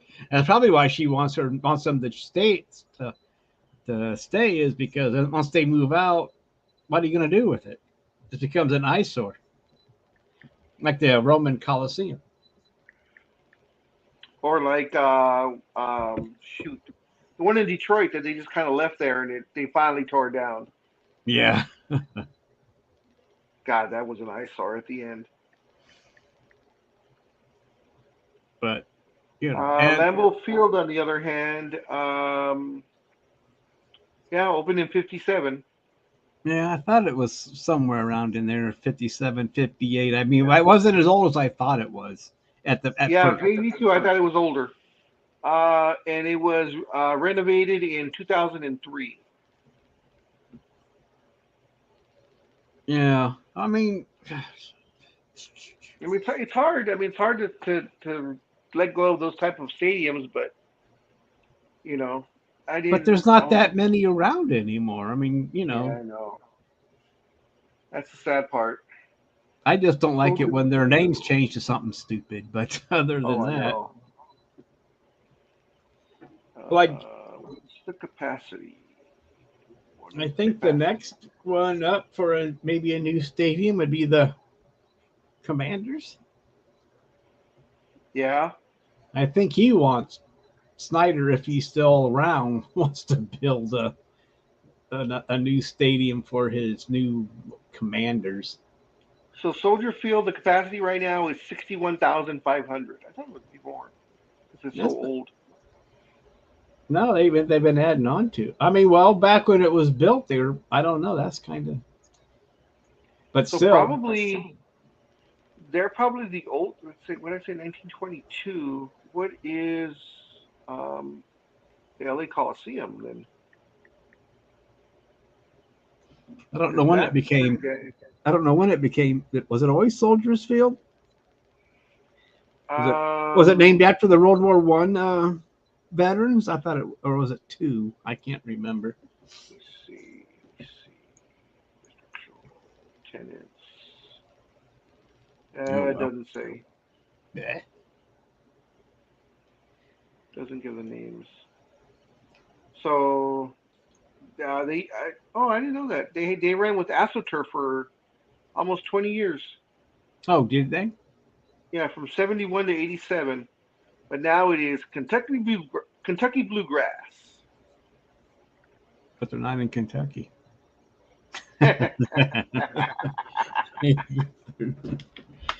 Well, I guess if you got to, there was, gosh, what player was that was complaining about? I didn't put it up there, but there was a player complaining about artificial turf and how it might lead to his, busted again. About how artificial turf is rough on that, causes some knee injuries, but they've always been complaining about that. I thought they've gotten better at it, but I guess not. I think it depends on the stadium and how they do it, but it looks like the Coliseum is a little bit older. That was they broke ground in 1921 and they opened in 1923. So 23, yeah. So they're a year older than Lambeau. Not Lambeau, excuse me. Chicago. Who is? The Coliseum. Oh. But that's been renovated so many times, though, on the inside. It's just the outside that has the structural integrity is still the same, but the inside's been done up so many times. The last time being 2018 by SC. Yeah, from Soldier Field it goes to Lambeau. So and Arrowhead is 50 this year. Wow. Is it? Yeah, 50. Same year as the Immaculate Catch is when that opened. Wow. So that one might be, well, the Bills are getting a new one, so it doesn't really matter. I don't know if the Saints will ever get one. Theirs opened in 75. Think the Bills will ever get over that hump? I don't know. I guess we'll find out Thursday.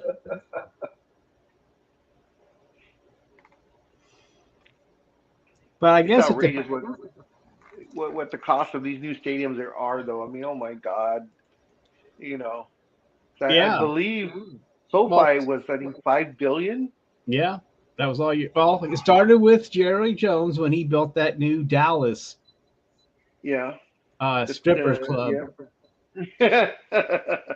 Well, I remember when watching it, and then there were like cowgirls dancing there, in every aisle or whatever, and it's like, what the fuck? And it's like, what is this?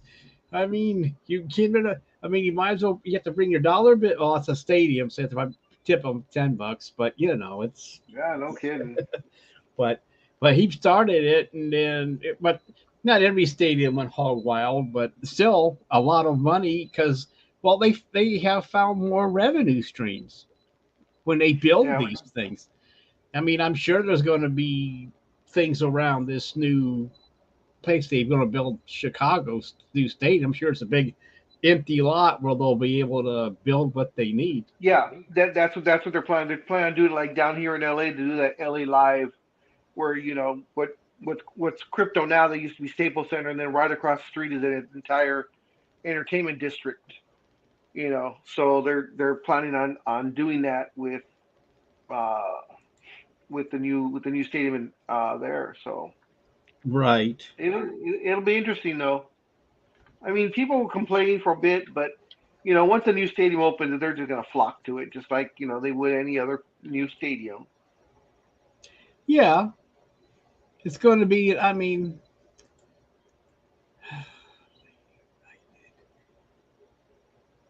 How old?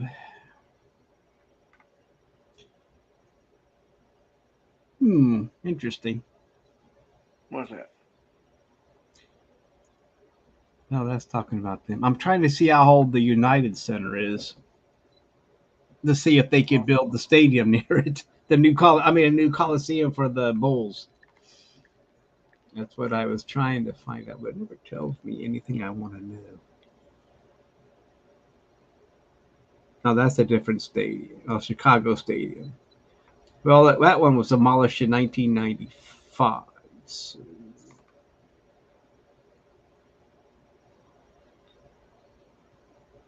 Anyway. I think the Blackhawks play there too. So the 10 oldest NFL stadiums, number 1 is Soldier Field, then it's Lambeau, then it's Arrowhead, then it's the Bills, which is called Highmark Stadium. Yeah, now. but I didn't count that one because they're getting a new one. Oh, okay. And then what used to be the Mercedes Center, which is the Seattle Superdome where the Saints play. Right. That's the 5th oldest. Then the Hard Rock Stadium, which is a Dolphin Stadium. And then TIAA Stadium. Jumped all over the place. Which is where the Jags play. Wow, can't believe that's the 7th oldest. Yeah. Then Bank of America Stadium, which is Panthers. FedEx Field, which is the Washington football team, or Yep. whatever, the Commanders, whatever the hell they're called. And then the 10th oldest is the M&T Bank Stadium, where the Ravens play. Right. But I guess I didn't go into the 90s since I don't think of them as that old, because then I think that I was old, so I didn't go. I said, I'll stop in the 70s. I'm not going to go into the 90s. But it's weird though that the fact that the 10th oldest stadium in the NFL was built in 1998. Just 24 years ago, and that's the 10th oldest stadium of the 30 stadiums. It's like, holy shit. yeah, I'm just Cleveland. Was that Cleveland Stadium? Or was Cleveland I know their first season was 99, but I don't know when it was completed. But it doesn't. This was only in the top 10, so Cleveland might be 11th or 12th. But that's what we were talking about, because Washington, he wanted a new stadium, and we're like, well, it's only 30 years old, because usually they're supposed to last 40 or 50. Not anymore. But everybody just comes up with the new concept of I mean, because now like you said, it started with damn Jerry Jones in that. What is it? Almost 100-yard Titantron or whatever Videotron that's up there. Oh my gosh! I think they said cost, I don't know how many hundreds of millions of dollars on its own. That probably costs as much as a stadium did back then. I mean, a basic stadium. That thing was huge. I think, but that going by Snyderverse. By going by Snyderverse, everybody that's built a team before 2000 needs a new stadium. Yeah, pretty much. So, and the funny thing is, like when you were talking about naming rights, if I'm not mistaken, in Dallas, because of course, with whatever the name of the stadium is, I forgot what the name of it is, but I believe the Videotron has its own sponsorship. If I'm not mistaken, it's named. Why not? You got money off of that, and money off this, money off that, and of course your luxury seats and your you have to lease your seats or some shit like that. Now I forget how that goes. Yeah, the season seats and the leasing agreement or whatever that's called. Isn't that a personal? Yeah, that thing. Something. I forgot what it's called. Yeah. Personal rip-off, whatever it is. Yeah, pretty much personal rip-off. That's right. Yeah, but yeah, it's weird. That's why no one. Well, people still go to games. I was going to say no one can afford to go, but they still pack them in. So I can't have them misstep. And I'm going to look it up later. Maybe I'll have it for Saturday. But I remember last year they said the average price to a NFL game for a family of 4 was something like $650 or $750. How much? Like $650 or $750 just to go to a game for a family of 4. The husband, the wife, and the 2 kids. That sounds about That sounds about right. I mean, Yeah, why not? it's like, holy crap. 'Cause I remember reading with Dallas. I mean, we keep going back to Dallas, and Jerry Jones, I guess, got hats off to him for being able to get away with it. But I know parking, if you're like in the general area of the stadium, or you're in the stadium parking lot, I think they said parking is $50. That's What? general. That's like, yeah, Well, it's that's been a like in the while. stadium. Well, it's been a That you're while. within. Well, You're within. I forgot how far from the stadium. It's $50, and then uh, like the outskirts of the stadium parking is like $35, and then once you get out of it, then it's whatever the surrounding people charge.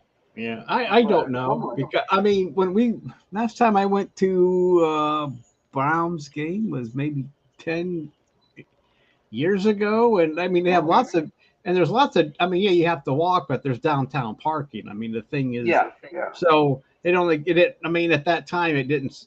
Like I said, I've been there for a while, but it didn't cost that much money. I mean, you could probably park for 15-20 bucks, but geez, I mean, I mean, but everything's just anyway, got high. Ah. so I mean, Well, like Comic Con, just me going to Comic Con this past July. If I would try to do the parking anywhere close to the convention center, parking was anywhere from $35 to $60 a day.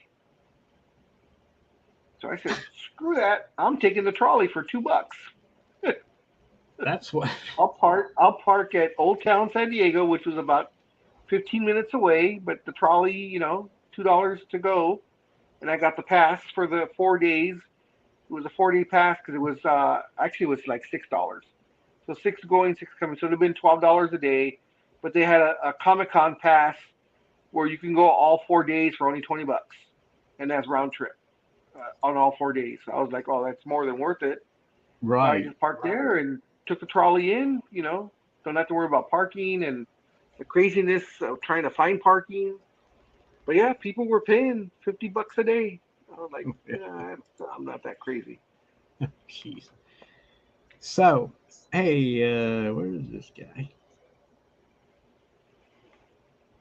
We were speaking of Buffalo, and I forgot about this until I was checking on it. But the punter rapist.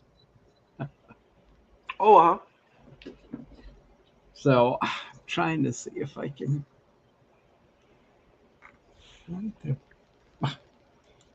See if I have it still. Bayfield. We'll see.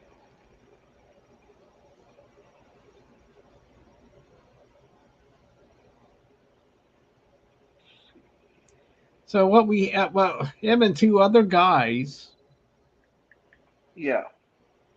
uh, teammates, gangbanged a teenager last fall. Yes. Oh yeah, it's that punter Matt Matt. Oreza or something. Arieza. Whatever. It Arieza. doesn't matter. We don't. He's done. We don't have to worry about pronouncing his name right because he's done. But Yeah. I think she was underage, wasn't she? Yes, she was 17? 17. Yes. Um, God, I just can't.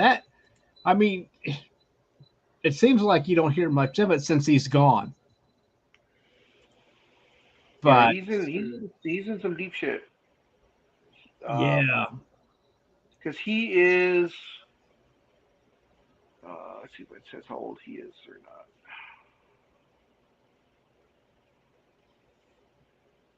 So he is his bio.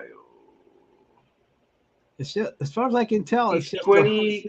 He's 22 years old, yeah, he's just and a rookie, isn't and he? yes, and this just happened this past summer. Yeah, August 25th. But but right now it's just a civil lawsuit. Yes, yeah, Gang that's what we were raping talking about. a minor during an off-campus party in San Diego Yes, State San Diego State, University. Yeah, the so party school. Yeah, and they're known to be a party school, unfortunately. But So anyway, like on that list. wow. In a statement released during, this was last Friday, it says, Arieza said the facts of the incident are not what they are portrayed in the lawsuit or in the press. I look forward to quickly setting the record straight. With the serious nature and allegations, and with serious nature and allegations, and we don't have the means to put all the facts together. There are multiple versions of what happened, and Sean McDermott, as a football coach, I'm a GM. We don't have access to everything, so that's more important than playing football. So we want Matt to focus on that. And that was from the GM on why they released him. Right. Is this But separate? No.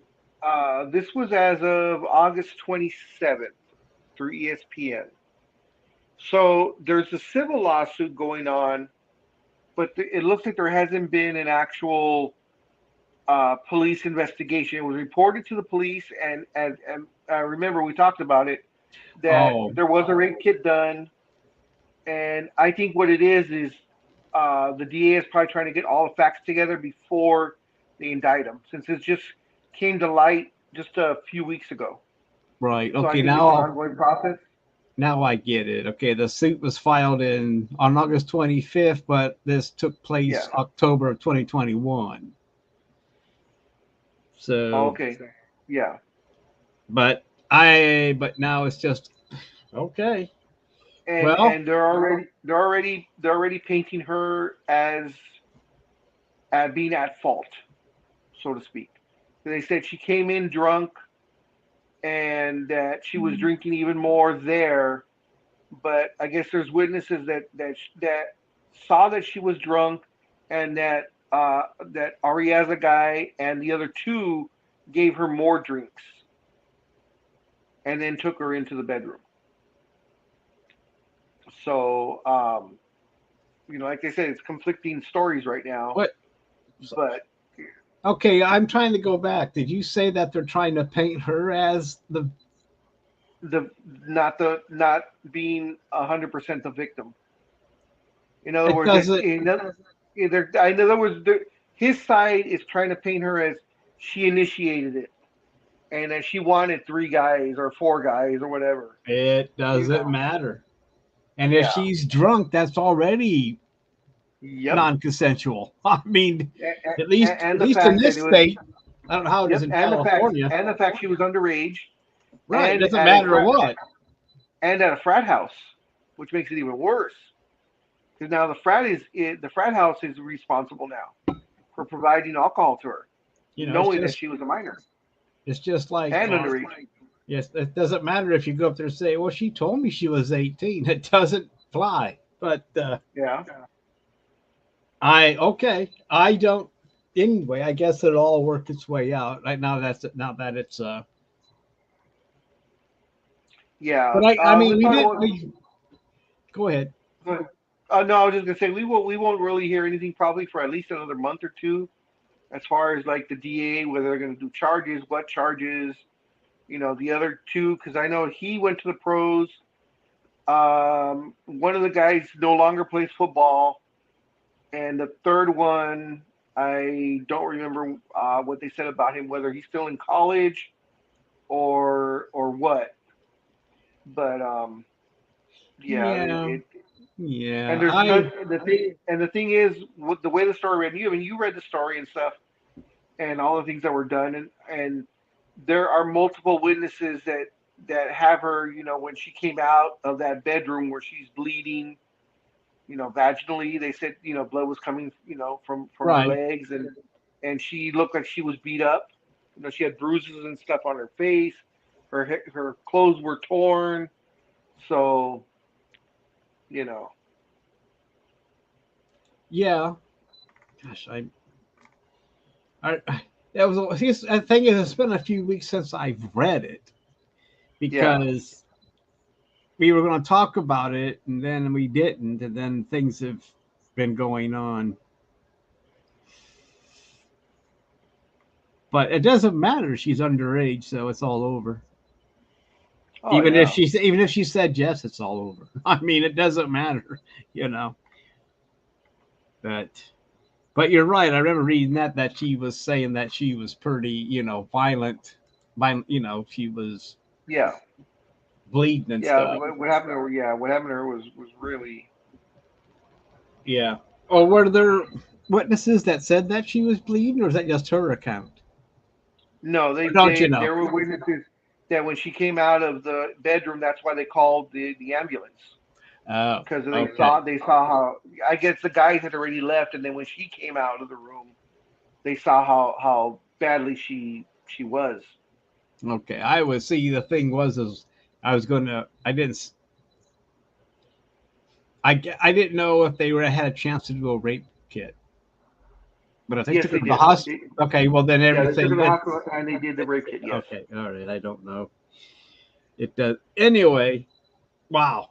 But that. I mean, it just seems like one So thing after I got another in the I got NFL. some, I got something new.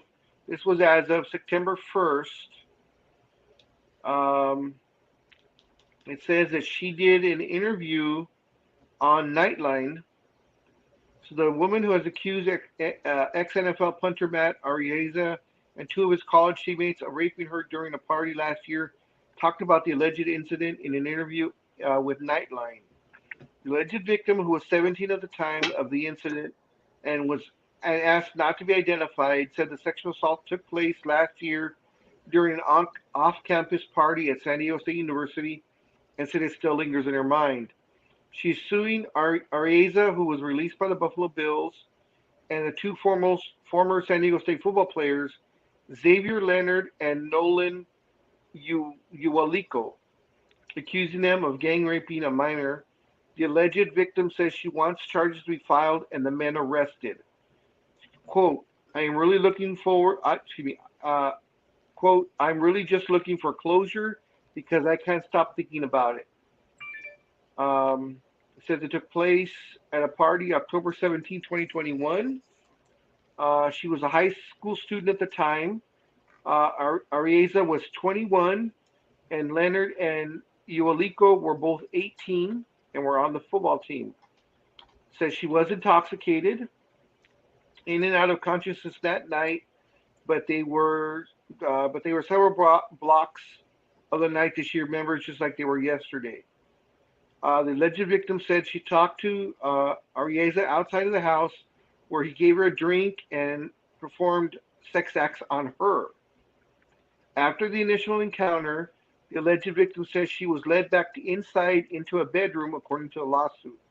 When I walked into the room and I saw that there were several guys already in there, I had a feeling that something bad was going to happen, and I expected it.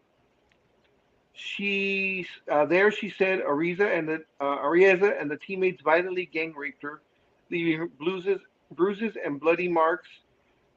She also said her piercings were ripped out. I do remember reading that. She had a nose piercing, earrings, and a belly piercing, and supposedly the guys all ripped those out of her without. They just ripped them out. I do remember reading that in a different article. Wow. The victim told Nightline that she never once gave the men her permission for sex and said she was screaming during the incident. I felt like it should be clear to anybody that it's not consensual sex. The alleged victim said she contacted the police the next morning, filed a report, and went to the hospital. She said she didn't initially know the identities of her alleged attackers. The detectives in the sex crimes unit arranged recorded pretext calls with the men who were believed to be in the room when the gang rape took place. The alleged victim said Arieza was on one of those calls. Quote, he told me we had hooked up and he told me that I should get tested for chlamydia. Then I was told by my detectives to clarify what he meant by hookup. So I asked him if we had actual sex, and his tone completely changed from that point. End quote, she said. The alleged victim said that Arieza then denied having sex before hanging up, as alleged in the complaint. The police finished their investigation in early August and turned it over to the San Diego District Attorney's Office. No arrests have been made in the case, and the police have not publicly identified any suspects. Says the case remains under review by our office for potential criminal charges. Says the San Diego DA's office.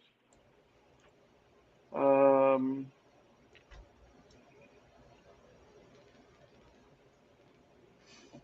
alleged victim's attorney got in touch with the Bills. Talks about the Bills letting him go. He's denied the accusations via statement through his attorney. Says he never gave her a drink. He never gave her any intoxicating substance, and that she was not visibly intoxicated when he was talking to her.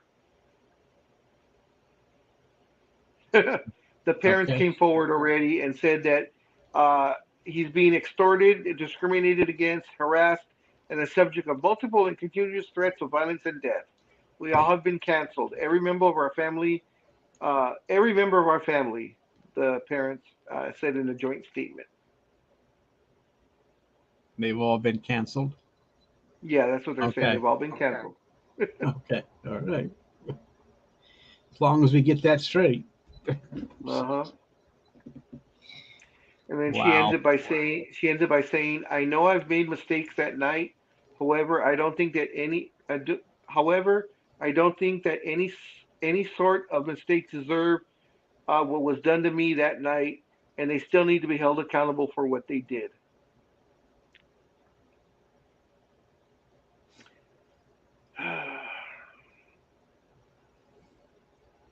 So we'll have to, like I said, we probably won't find out charges, if any, for the next probably at least a month or two, and it's all going to come down to he said, she said type of thing. Well, not if there's a kit. There should Well, be DNA. Well, yeah, but I mean, all that's going to prove is that he lied and they did have sex. Right. So, okay, so you're talking, but she's underage. It doesn't. Yeah. Well, if he was 21, I forgot how it works here in California. Well, she's 17, but she seems to have been too inebriated to give her consent.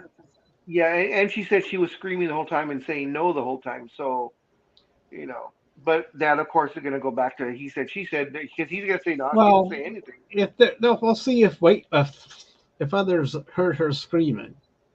Yeah. I mean, like you said, it has to go through the process and see what the whole story is, right? But it doesn't look good for the three guys that. Yeah, especially if she did the rape kit and the DNA's there, they'll get him for lying since he said he never had sex with her.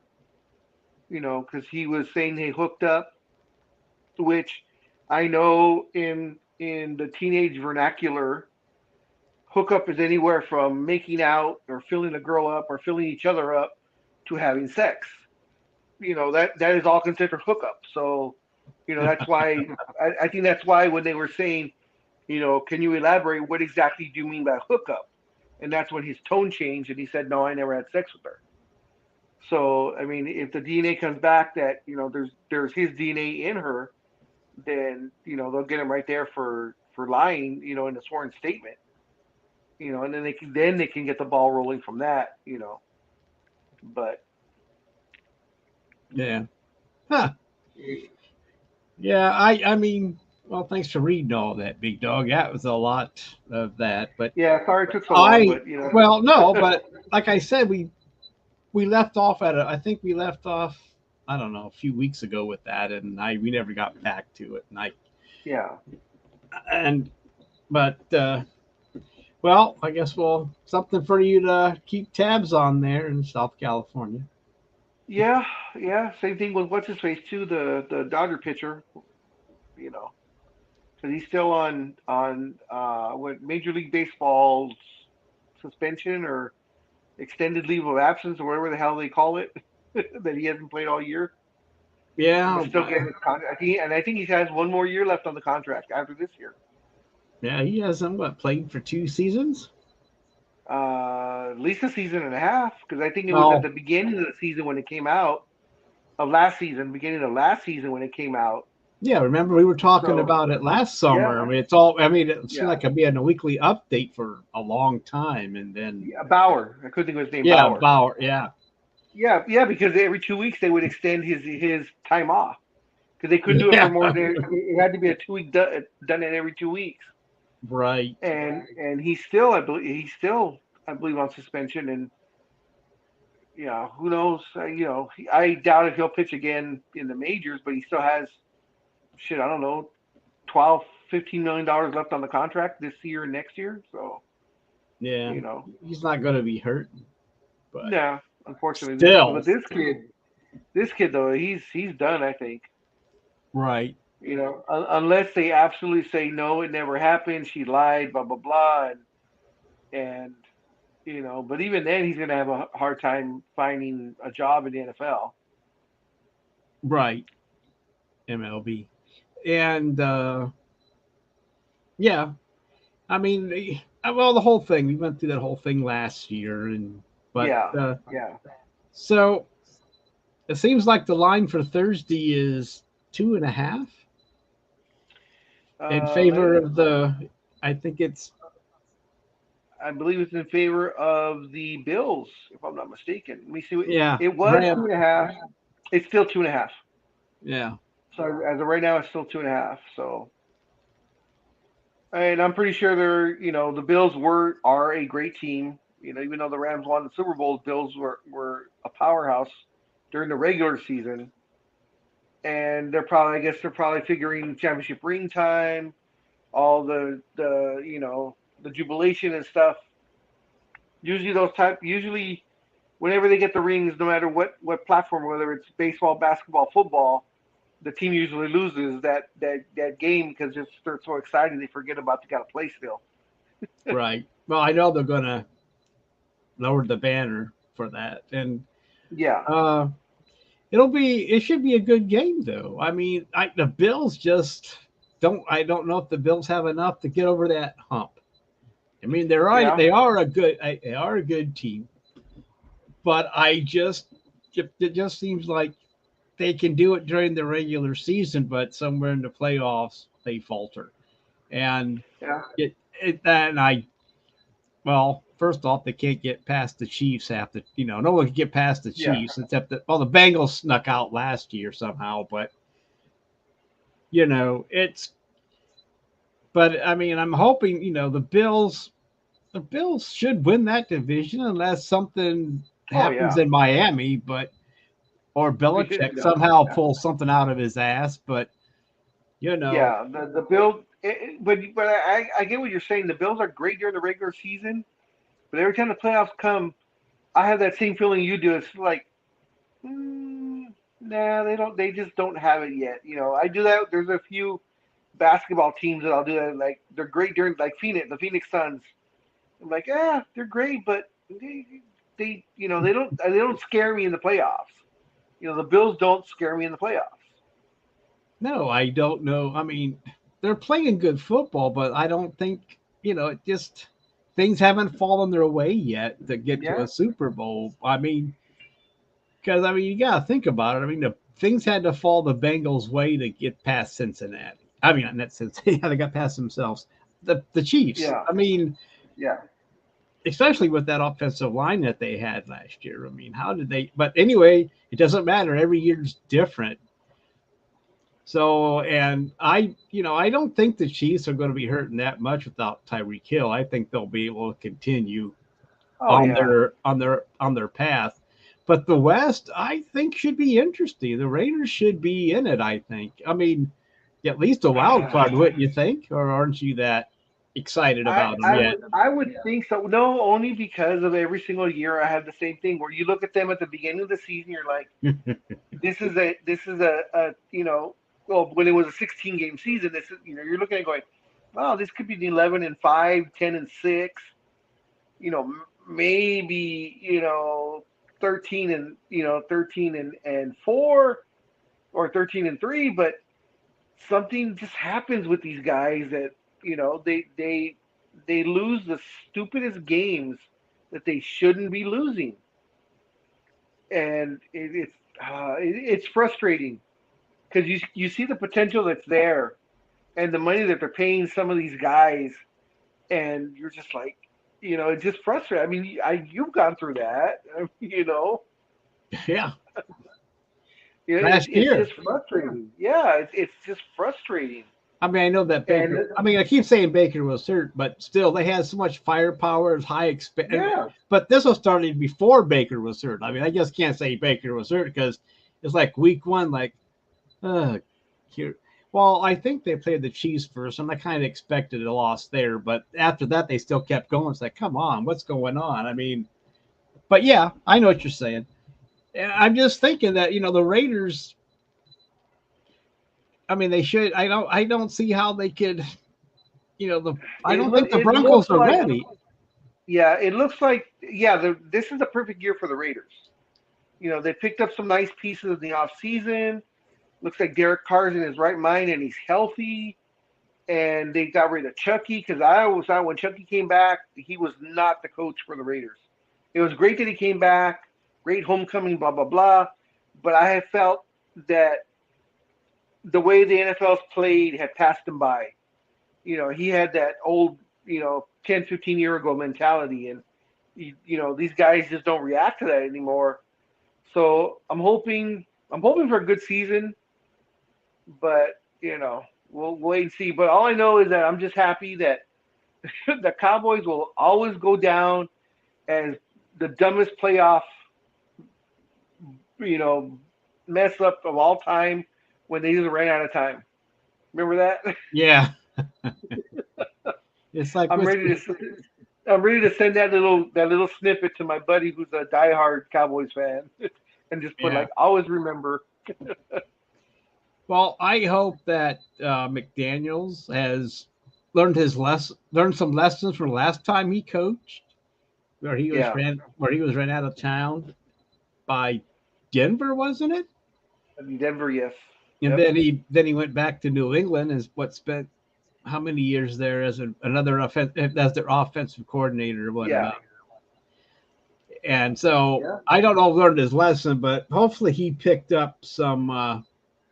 Hopefully some stuff from Belichick. From Belichick. I mean, if you're going to learn, that's the guy to learn from. Even though he seems pretty standoffish, but I don't know how he is with his coaches.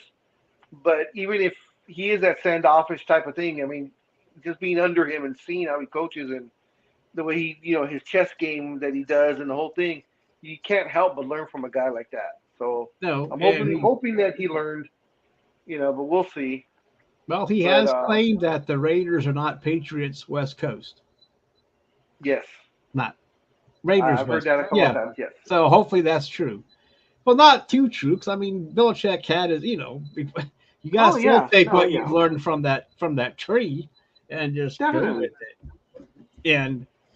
But you're right. I mean, Chucky just wasn't ready for it. I mean, Chucky got a big payday, but how long did he, like you said, spent in the?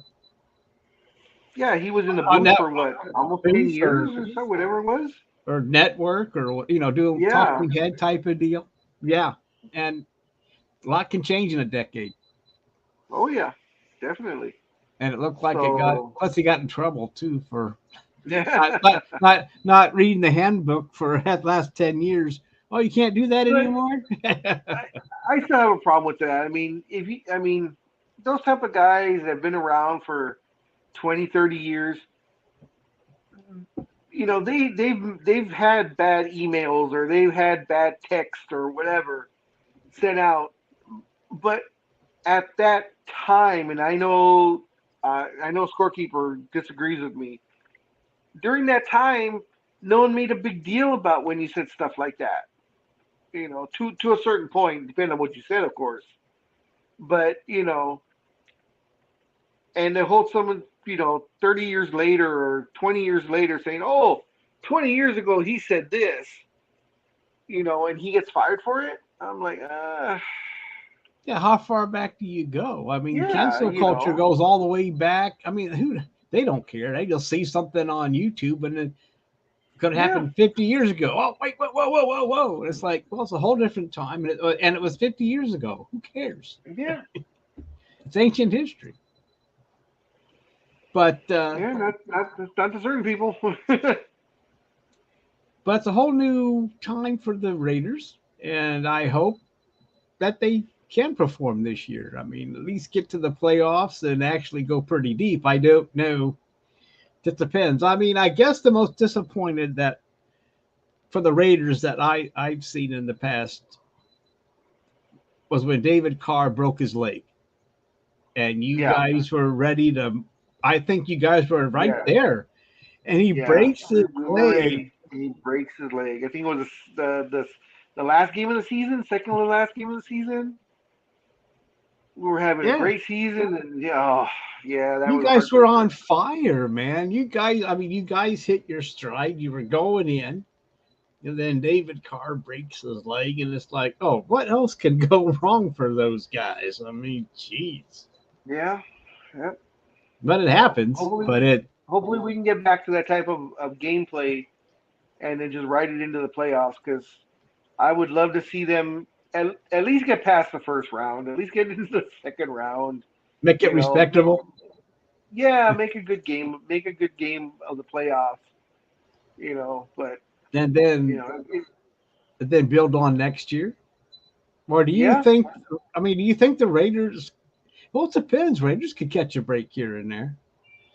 yeah. I mean, because of the bad, because of the record last year. I mean, their strength of schedule isn't that great. They're like middle of the pack.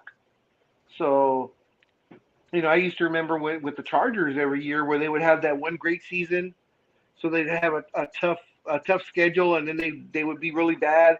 So their strength of schedule was really weak, and then of course they'd be up there again. So I'm hoping that with a medium strength of schedule and the fact that they look pretty good again this year on paper, and if they can follow through with it, they can be near the top, if not on the top of the heap, in their Yeah. division. Well, I've seen that depending on who you listen to. Some have the Chargers finishing second or whatever, and I don't know. The Chargers are.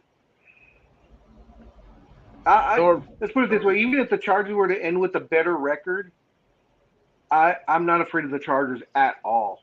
At all. They Yeah, no.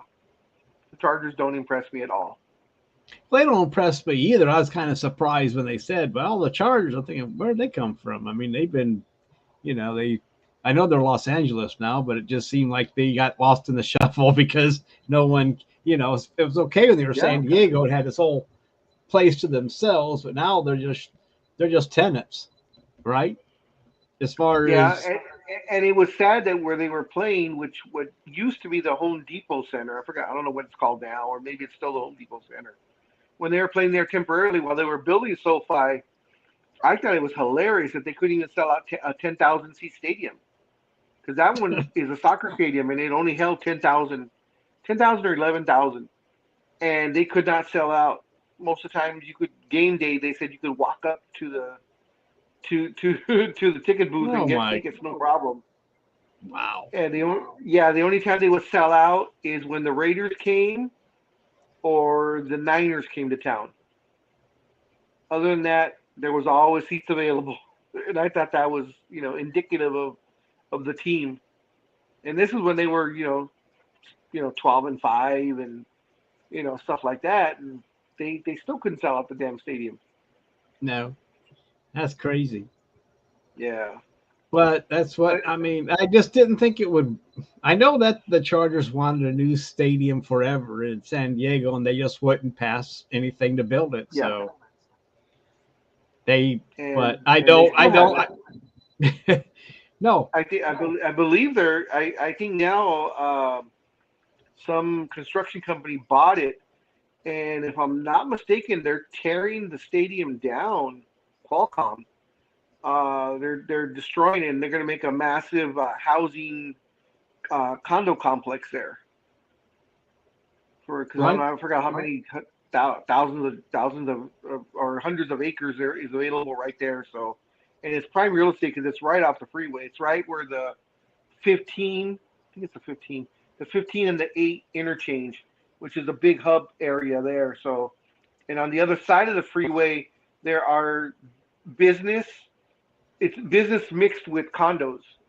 So this would just work out. And then there's the train goes right through there, the trolley Oh. or whatever the hell they call it down there. So there's stops along the way. So if they decide to do that, man, that's going to be a multi-billion-dollar area, money Yeah, wise. because it's going to cost quite a bit of money to tear down a huge stadium. Like, I mean, even if they implode it, they still have to dig all that Yeah. crap out of Yeah, there. oh yeah, definitely, Jeez. yeah. Ow. So, yeah. Well, I guess the Chargers say, well, since you're going to blow it up, build us a new one. No, I guess that's not going to work. But yeah, but I really don't see Denver doing much. And I don't know. Denver, I don't know if that just replacing a quarterback is going to be good enough. Yeah, they have a few holes in their team, offensive and defensively. I think Russell Wilson will help. Yeah, I think it'll help stabilize at least the offense a bit. But I only see maybe a 2 to 3 win differential versus last year. I give them at least another year to put a decent team together. Because Elway's out, isn't he?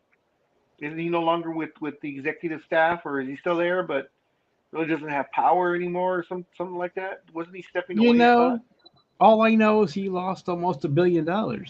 So, but you're probably, I mean, I don't know. You're probably right. I mean, I think he was living on borrowed time until all that was settled anyway. I mean, with who owned Yeah. the team. From what I understood, that he was waiting for everything to get in place, and they said he probably could have been gone as soon as they decided who the owners were and blah, blah, blah, and get all that settled. But he's probably gone by now. I mean, he did okay. I mean, he got him Peyton Manning. Yeah. But and he was probably a good figurehead for the Bronco organization, but it's not his anyway. I think the new ownership got rid of him. I don't know what he's doing now since he didn't make all that money and he no longer has his car dealerships. I just and it's too. I'm pretty sure he has enough money right now. Well, I mean, he's not hurting. Let's put it that way. No. Oh. But I think I'm going to call it, unfortunately, sir, because oh, that's fine. I was going to anyway. It was getting close to I was little over running 2 around, never hours. got dinner, so You must be hungry. 2 hours. You must be A hungry little bit. then. A Yeah. little bit. Well, I didn't either. I was out. I was trying to get this thing ready and trying to get things done. Are you still on for tomorrow? Yes, we are. We will be talking about the ages of comics and how we're stuck in a rut for the last 20-something odd years, 30-something odd years, Yes. 40 odd years, whatever it's been. Long time. So, okay, well, that's it for the Almighty Sports Show. As Big Dog mentioned, tomorrow on NDB Media will be Comics 101. I think it starts 9:30 Eastern, 6:30 Pacific. Yes, I will be back. I did that, so I made So- sure to be back in time. Okay. Any last words, Big Dog? No, just that it was fun. Seeing the return of the Almighty Sports Show, it's great. Thank you for inviting me on. I really appreciate it. I enjoyed my time here.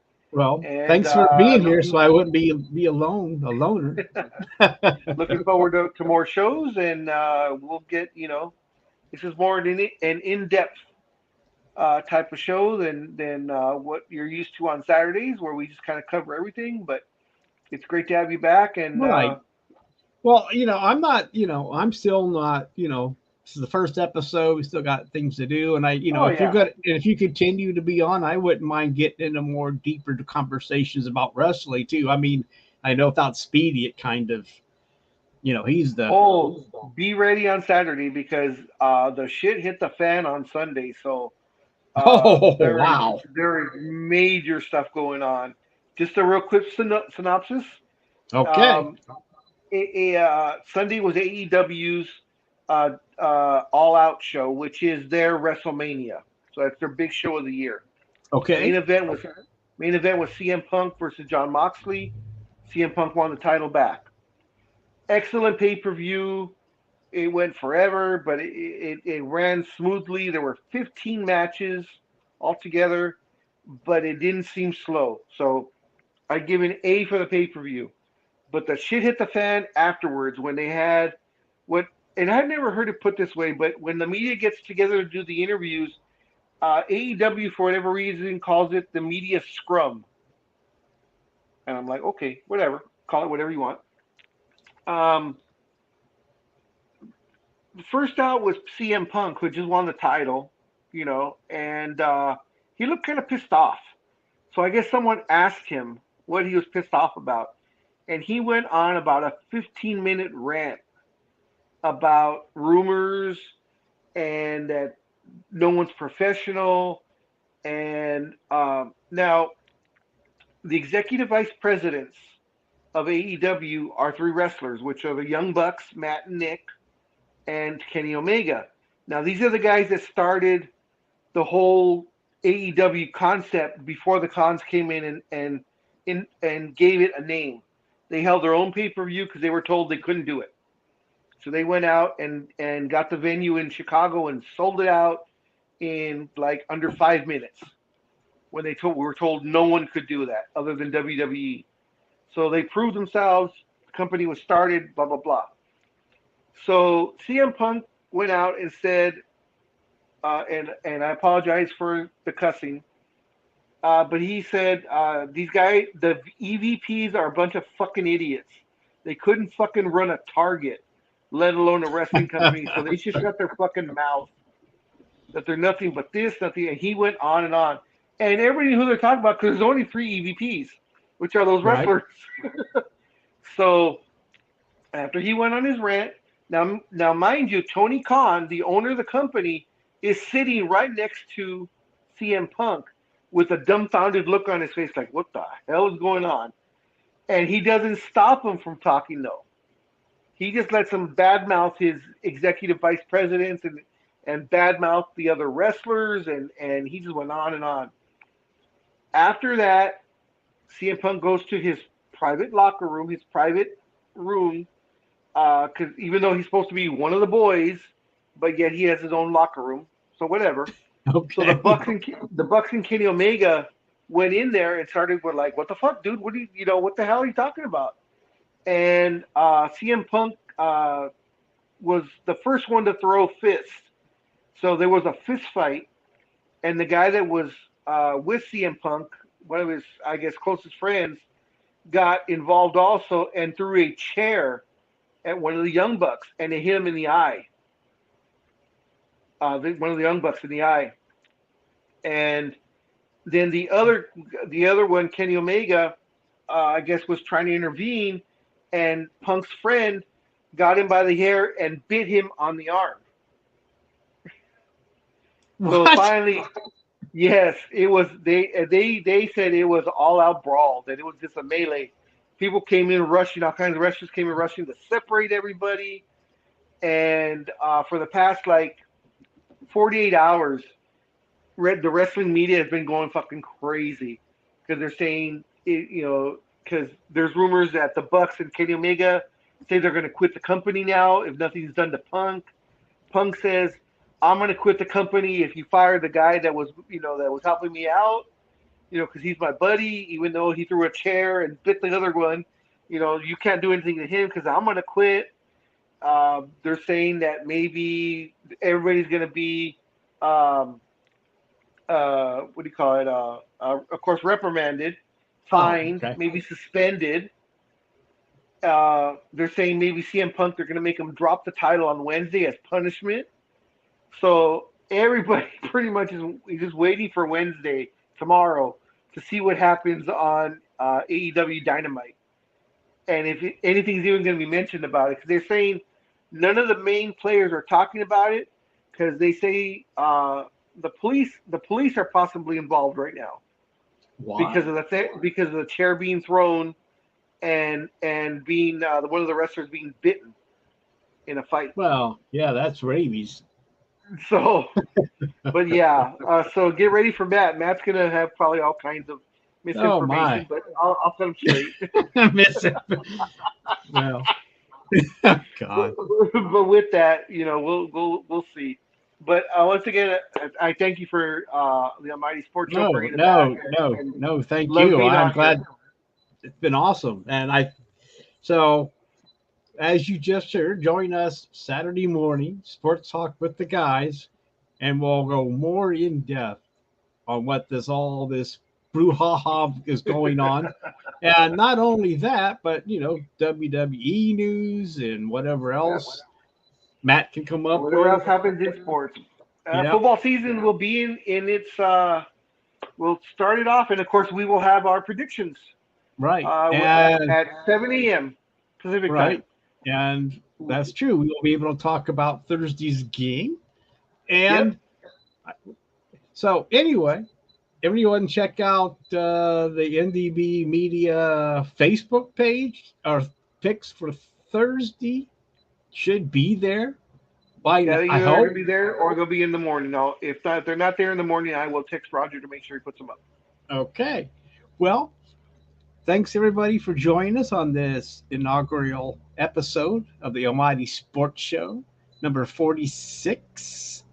And we shall catch you again next Tuesday at 9 o'clock, where we will go in and talk more in depth on more sports nonsense. Good day. Take care, everyone.